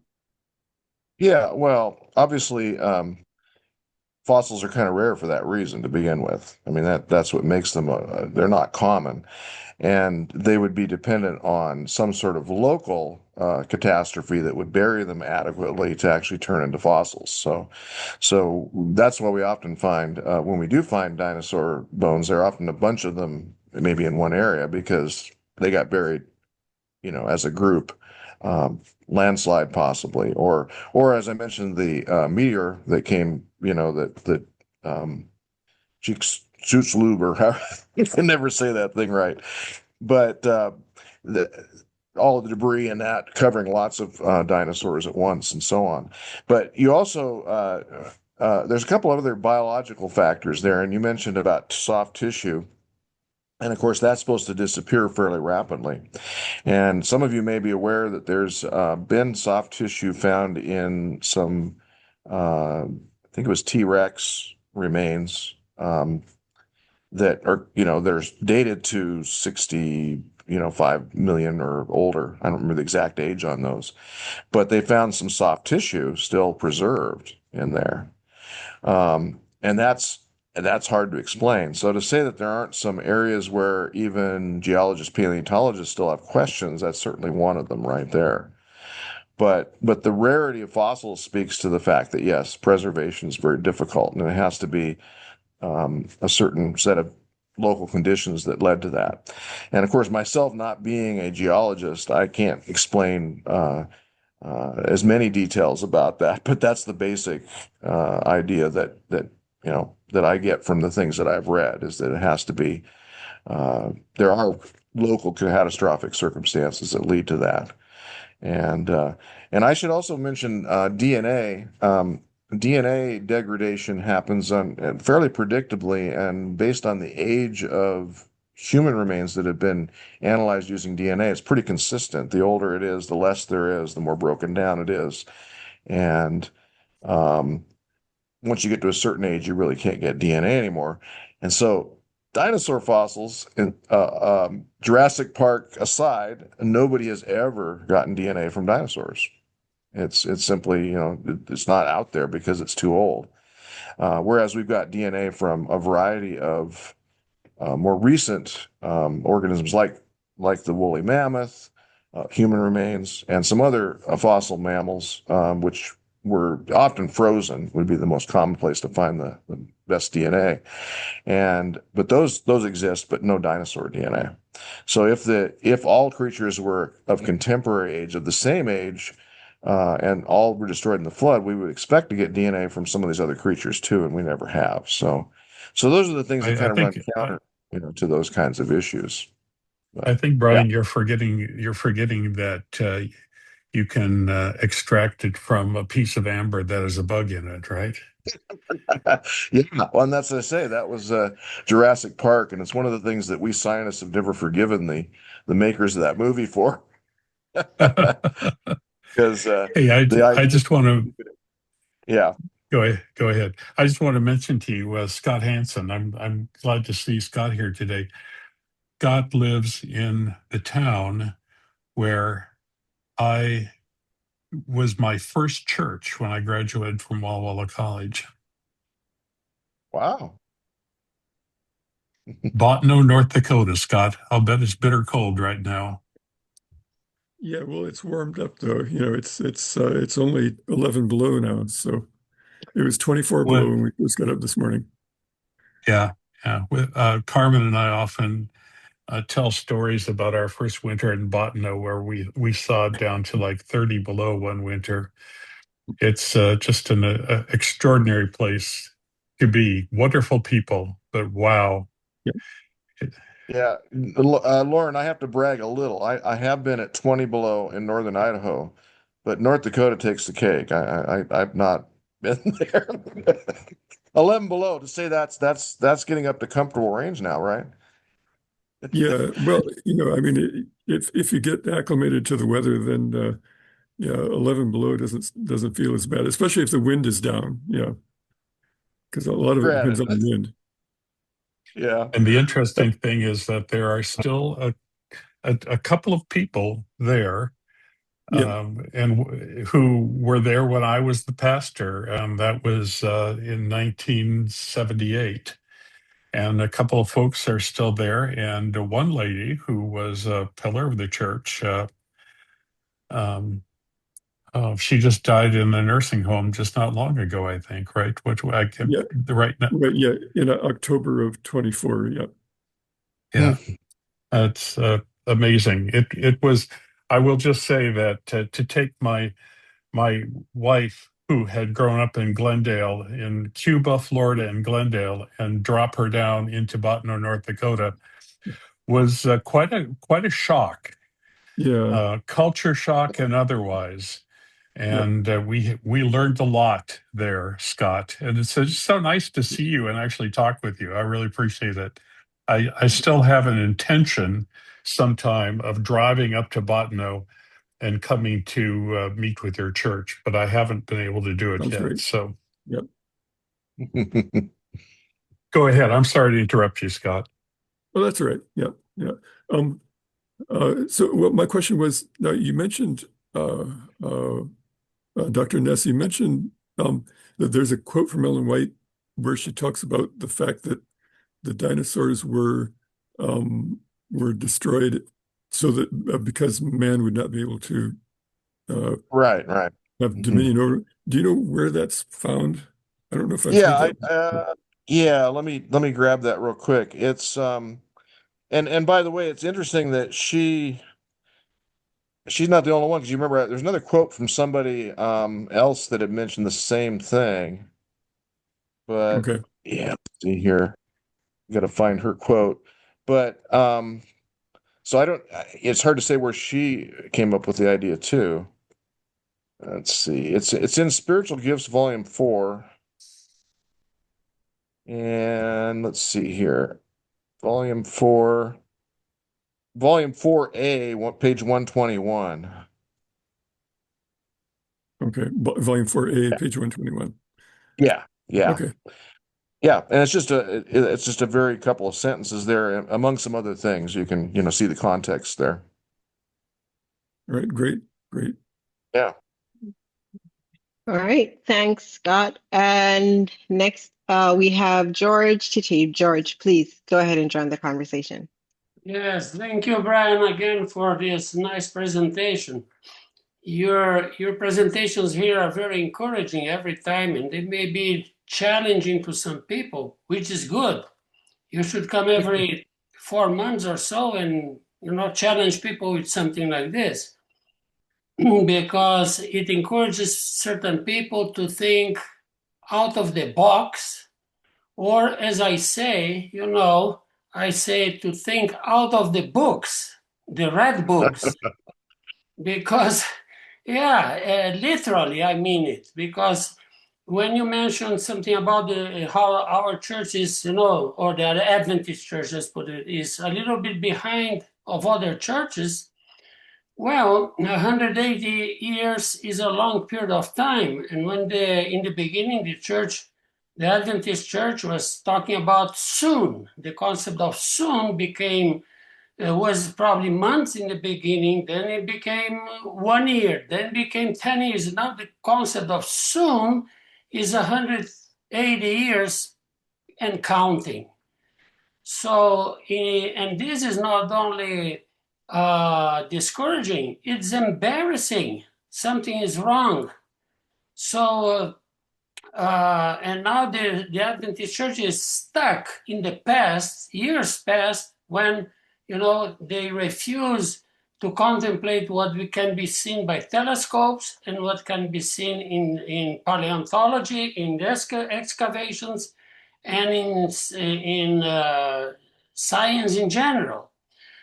So I think that this is really embarrassing. It's time for something to happen in this sense, some admission of mea culpa from many, and open the doors to reality.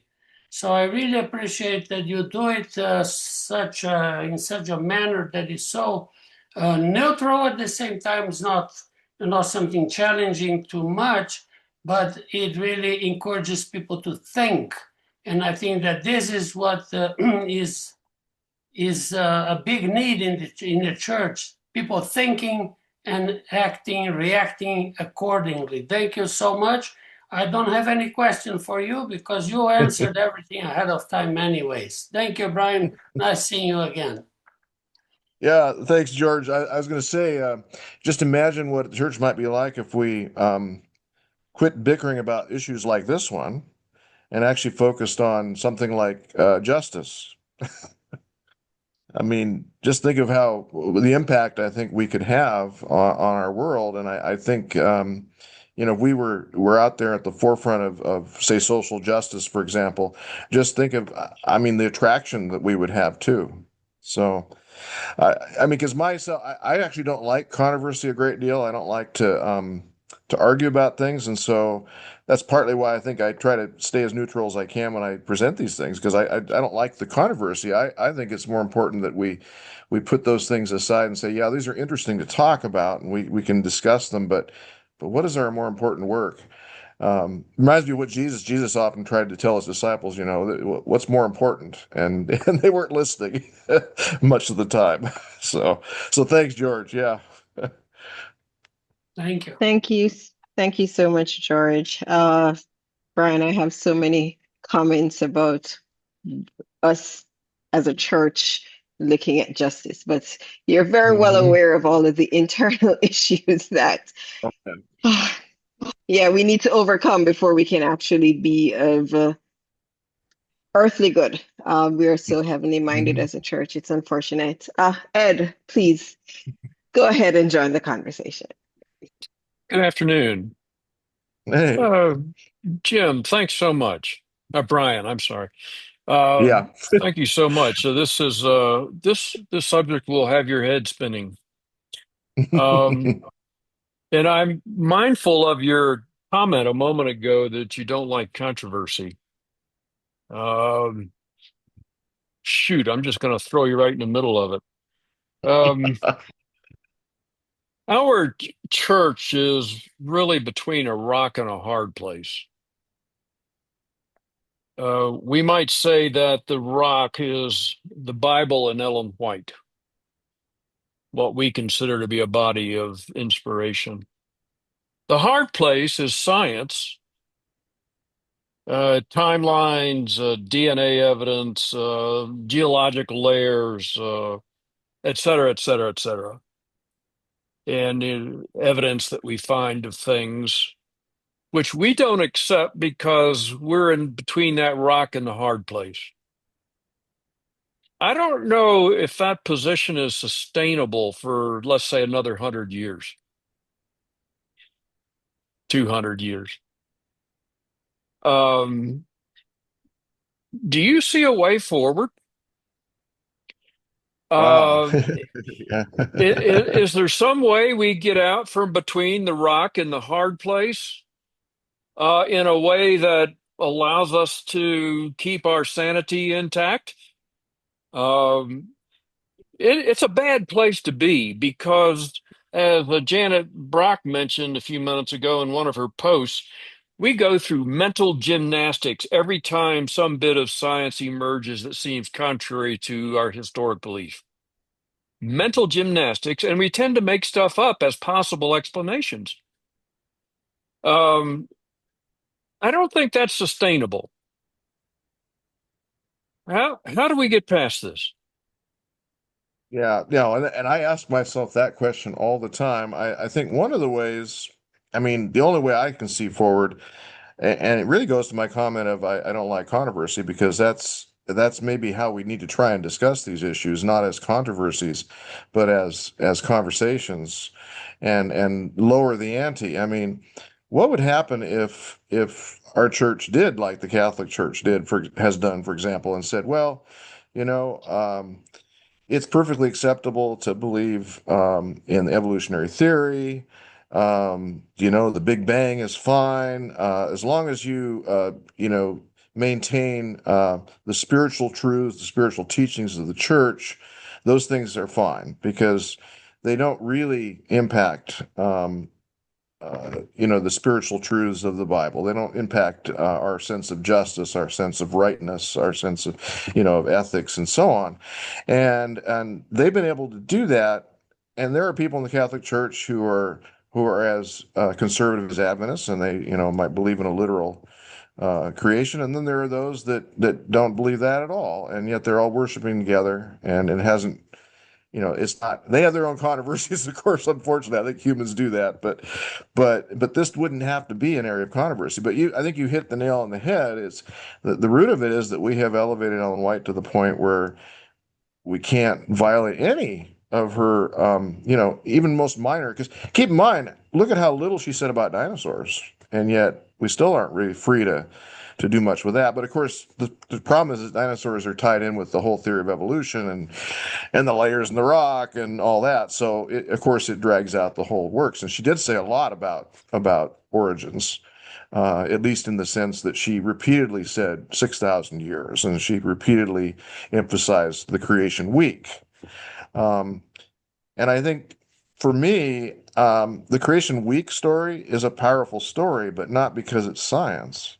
It's because it shows, you know, a powerful God who's created, what we know to be life on Earth and a universe in which we live. It's not supposed to be, I don't think, a recipe. It's more of a story about it. Um, and to me told in a way that would make it memorable and easy to remember and to talk about. But we shouldn't go further. And so how does it hurt us not to do it that way? So I don't know. But for me, the controversy is the part that if we approach it as I'm right and you're wrong, that's I think that's where we're going to stay stuck. If we can get to the point where we can say, well, you don't see it quite the way I do, but that's okay, then I think we can move forward. Because I mean, truly, what is it about our church? I mean, George mentioned the 180 years we've been here, and Lord's soon coming. Well, if the soon coming is an important thing, why aren't we worried about that? And maybe it doesn't soon, but the Lord is coming. So whatever it may be, but that's more important than the ark and the worldwide flood. So maybe de-emphasizing. And I hate to say that because I'm a biologist. I mean, I think everybody should study biology and enjoy it, but maybe not from a controversial perspective. And but who's going to do that when we sometimes have leadership who actually wants to set a line and say you cannot believe differently? So yeah. Oh, I think somebody you turned you off somehow there. Oh, okay. Oh, and I've lost him in the queue too. Uh-oh. You turn them off too fast. All right. Yeah, but okay. I'll try to get you back in. But we do have quite a lot of people and we want to wrap up at 3:30. So let's see how we go. Rick, please go ahead. Or as close as possible, as long as Bryan is willing to keep talking, but we're not going to go past that if he needs to go. I can stay for 10 minutes and 20 seconds past that. Or approximately. Yes. My Oh, comment.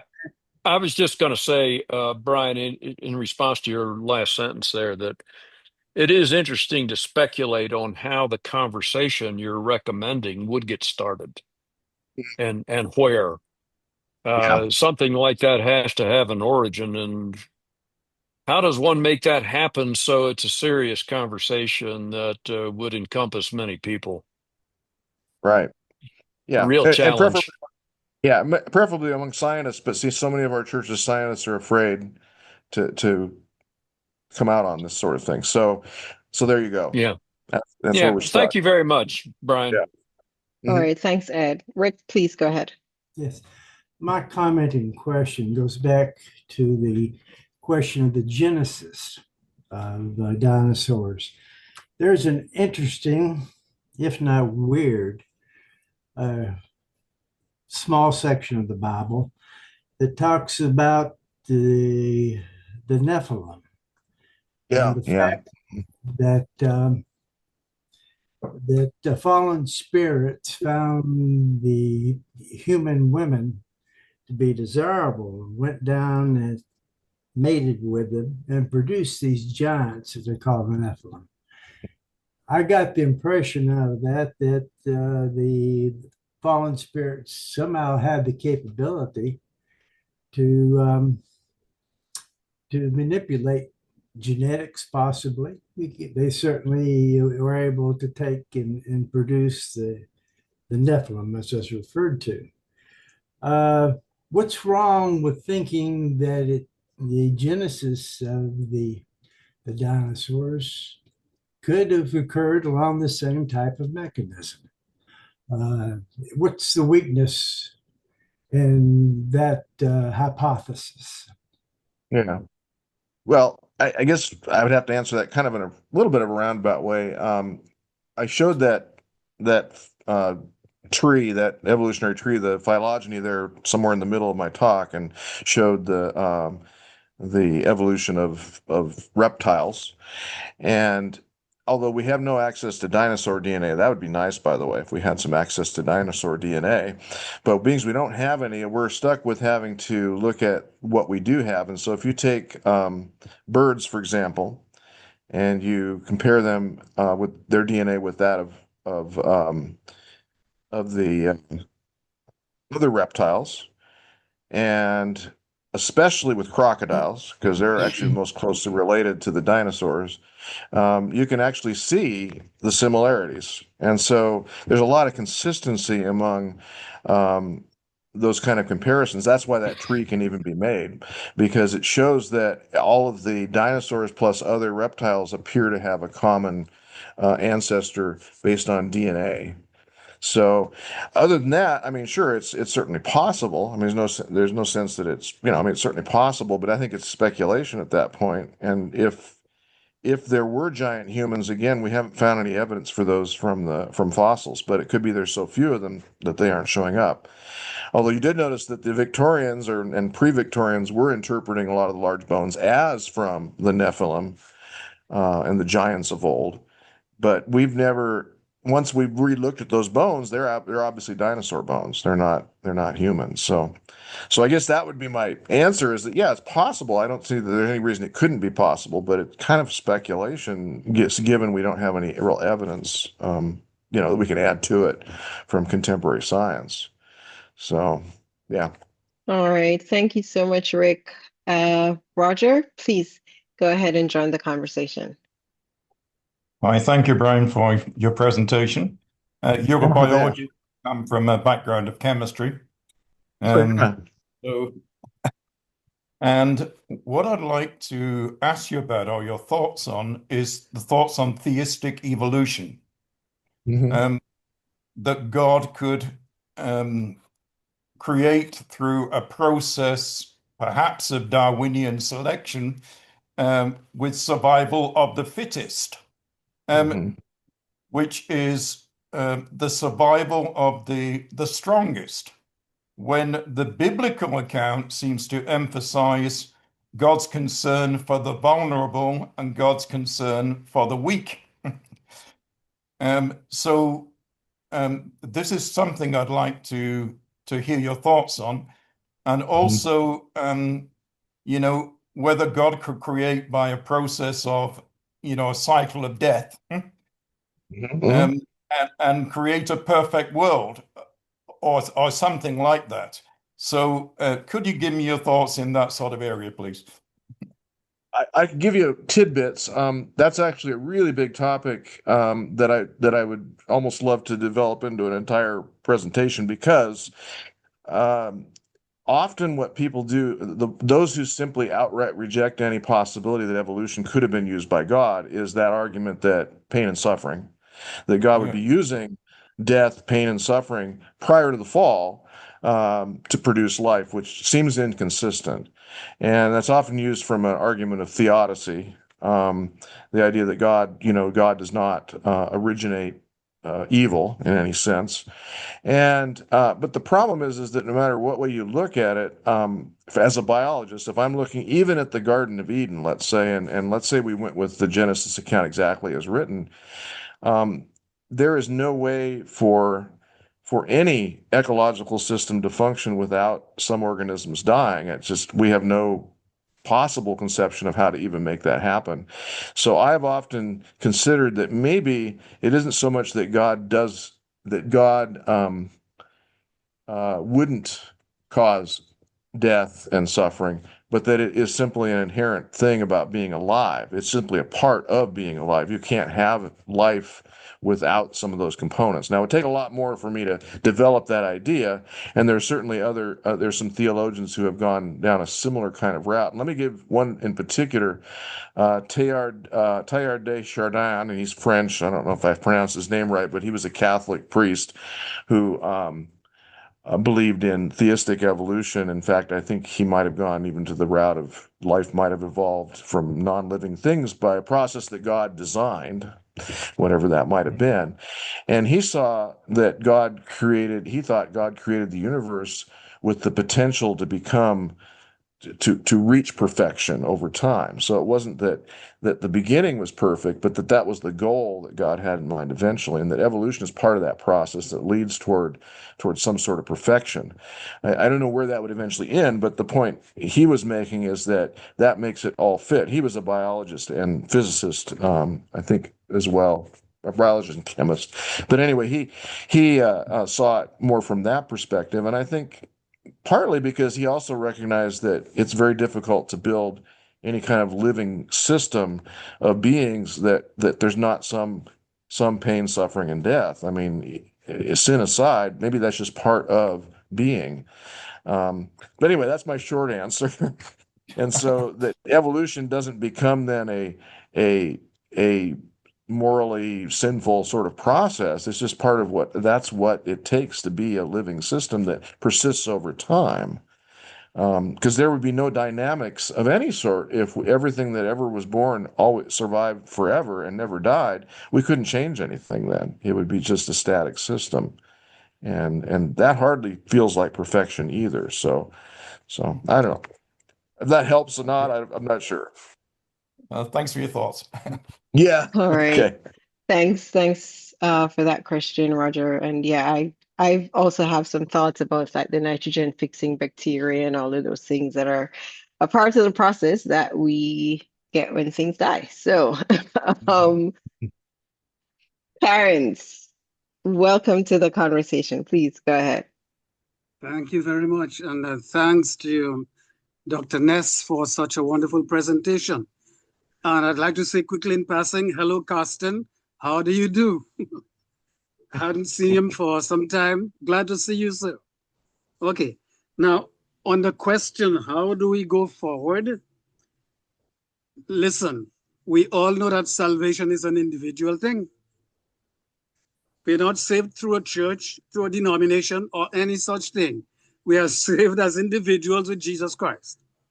Therefore, I simply say, one must study, learn, come to one's own conclusions, and submit oneself to the Lord Jesus Christ. To me, it's as simple as that. On the question of the early chapters of Genesis,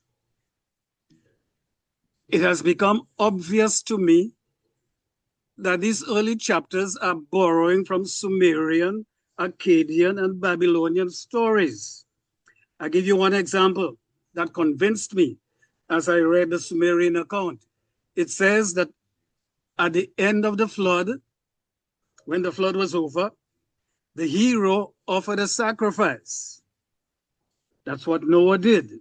Well, the Sumerian, Akkadian hero offers a sacrifice.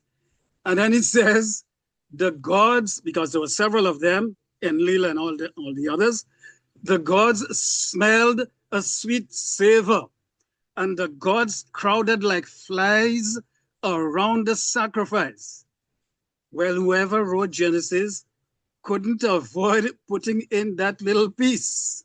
And it says, Noah offered a sacrifice, and the Lord smelled a sweet savor, and the Lord took a very important decision. He said, I will no longer destroy man through a flood. The early chapters are borrowed. It's obvious and clear to me.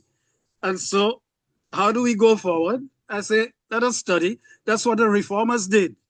When all of Western Christianity, well, even Eastern Christianity was Catholic, so to speak, whether Eastern Catholic or Western, the reformers studied. They discovered Jesus, they discovered righteousness by faith and so on, and they went with it. And so we have a third branch of Christianity called Protestantism. An individual must study, come to his conclusions or her conclusions, take her own decisions or his own decisions, and commit his or her case to the Lord. To me, it's as simple as that. Thank you. Yeah, no, yeah, wonderful. A great idea. We don't have to be force our brother to believe like we do for him to be saved. Yeah. Yeah. Yeah. And that, by the way, the parallels with Noah's story are numerous between that and the Akkadian accounts. I mean, yeah, that's a whole study in itself. There's lots of parallels. It's amazing.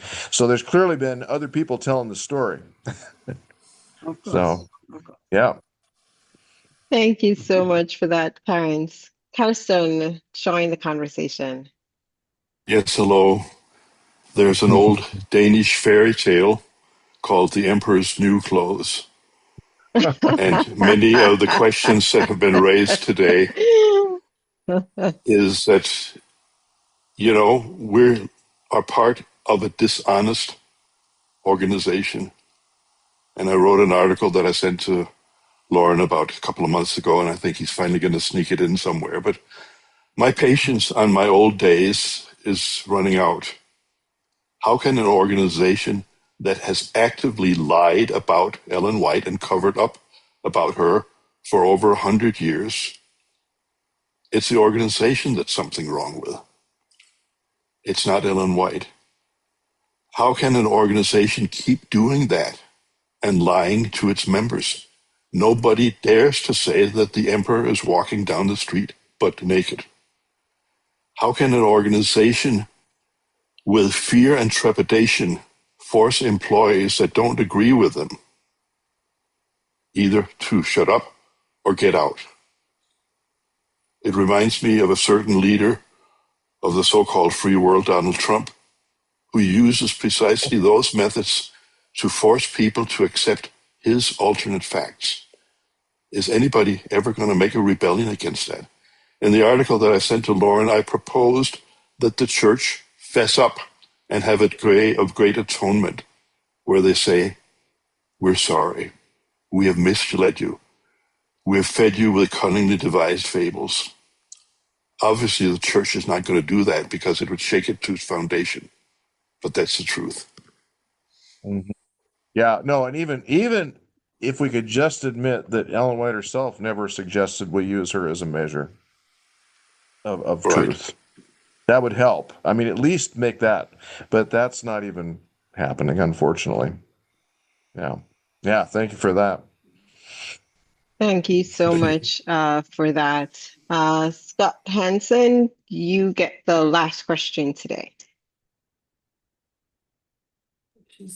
Thank you. I just thought of something a few minutes ago. You know, we've talked about the flood story as well, and about the universality of flood stories all around the world. Well, so here in North Dakota, I teach at a Native American college, and it's the Ojibwe culture, and in their culture they have a flood story as well, but also in their flood story it specifically says that the Creator sent the flood because men were not getting along and they were fighting and everything, and so it's not just a universal flood, but they also have the the element of the Creator being unhappy with the behavior of people, and that was the reason the flood was sent. And then one man was given the task of saving the animals and things, and I believe it was a huge log that they got onto and were saved and stuff. And so, you know, that adds to the discussion of the universality of a flood myth. Yeah, well, and to piggyback on your statement there, I've read a number of Native American legends about floods. Some of them are actually creation myths too. So there's a combination. Some Oh, are yeah. like the Yep. one in Genesis, and others are creation myths that got that life came out of the water. Um, Right. so you get both kinds, and it's interesting, and partly I think that can come about, and especially in North America, if we know that the Native Americans were here as long as that now looks like they were, there were some floods over North America from geological understanding that from the rising oceans, and so some of that might have been incorporated into their legends. So yeah, but thank Right. you. Yeah. Sure. All right, thank you so much, Scott. And thank you so much, Dr. Ness. Lauren, I'm going to hand over to you to wrap us up for this Yeah, afternoon. thank you. And actually, I get the last word here. I wanted to mention two things. I already mentioned to you that I've got Gil Valentine coming next week, and you will enjoy Gil's teaching. Gil is just the real deal. I mean, I'm so impressed by Gil the more I get to know him. Just a very good, honest, and really kind and good man. In addition to being a really great scholar and teacher, you'll like him.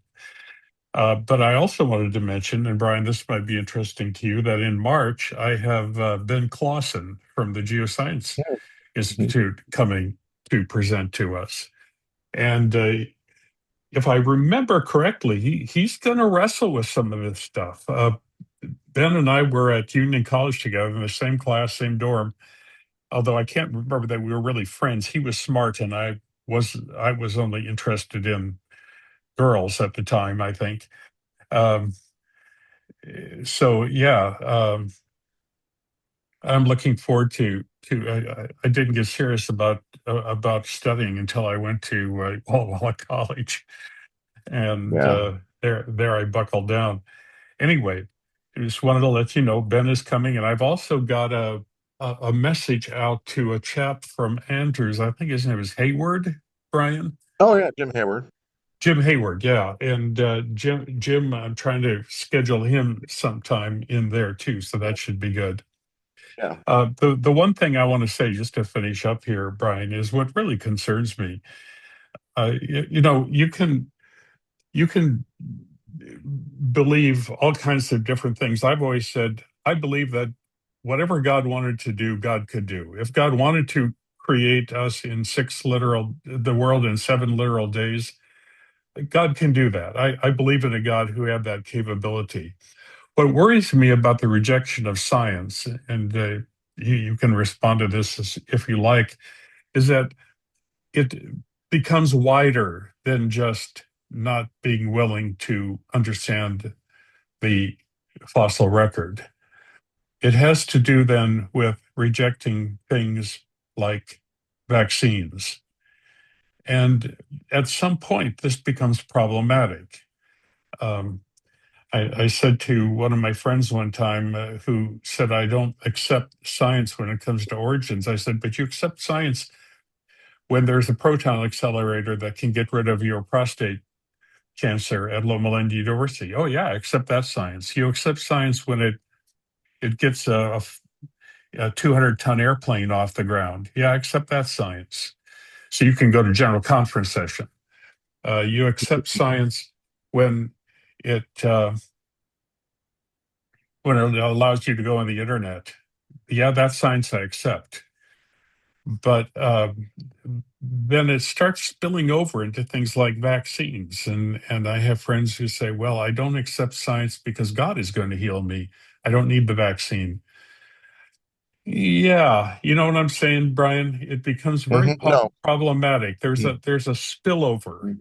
Once you start becoming skeptical of science, it spills over in a lot of other areas. And that bothers me because I don't want to be around you if you're coughing and you haven't had a vaccine. So that's No, my you're right, 2 because cents worth. I've actually had occasional people say I don't trust vaccines because the same scientists also believe in evolution. And so Yeah. yeah, and so I hear you there, and I think that is a concern because there's this sense that if scientists are willing to lie to us about the history of the Earth, why wouldn't they lie to us about vaccines to make money? You see the I've point. heard the same thing. I've Yeah, heard the and same so thing. unfortunately, not a lot of people have said that, but I've heard it on occasion, and that bothers me a lot too. And I I have a think good the important conservative thing here Adventist is, friends who yeah, says exactly that. yeah, the important thing is, and I'm glad you have Ben Clausen coming because I know he's struggled with many of the same issues, and I think Mhm. that, and he would probably agree with me that we need to probably allow for diversity of beliefs on things, but the church often isn't interested in doing that. And so I just wish we could allow people to say, okay, scientists are doing the best they can. They've got good data. And for those who accept that, that's fine. If you want to not, that's okay too. But realize that it's perfectly acceptable to go where science leads on some of these Mhm, issues. mhm. Yeah. Parston just pointed out in a comment, he said Ellen White showed some flexibility in this regard. And if you remember the history of Loma Linda University, at some point she says, no, it's not enough to just be doing preventive medicine. We need to do more than that. So there you Yep. go. Hey, thank Yeah. you so much, Bryan. And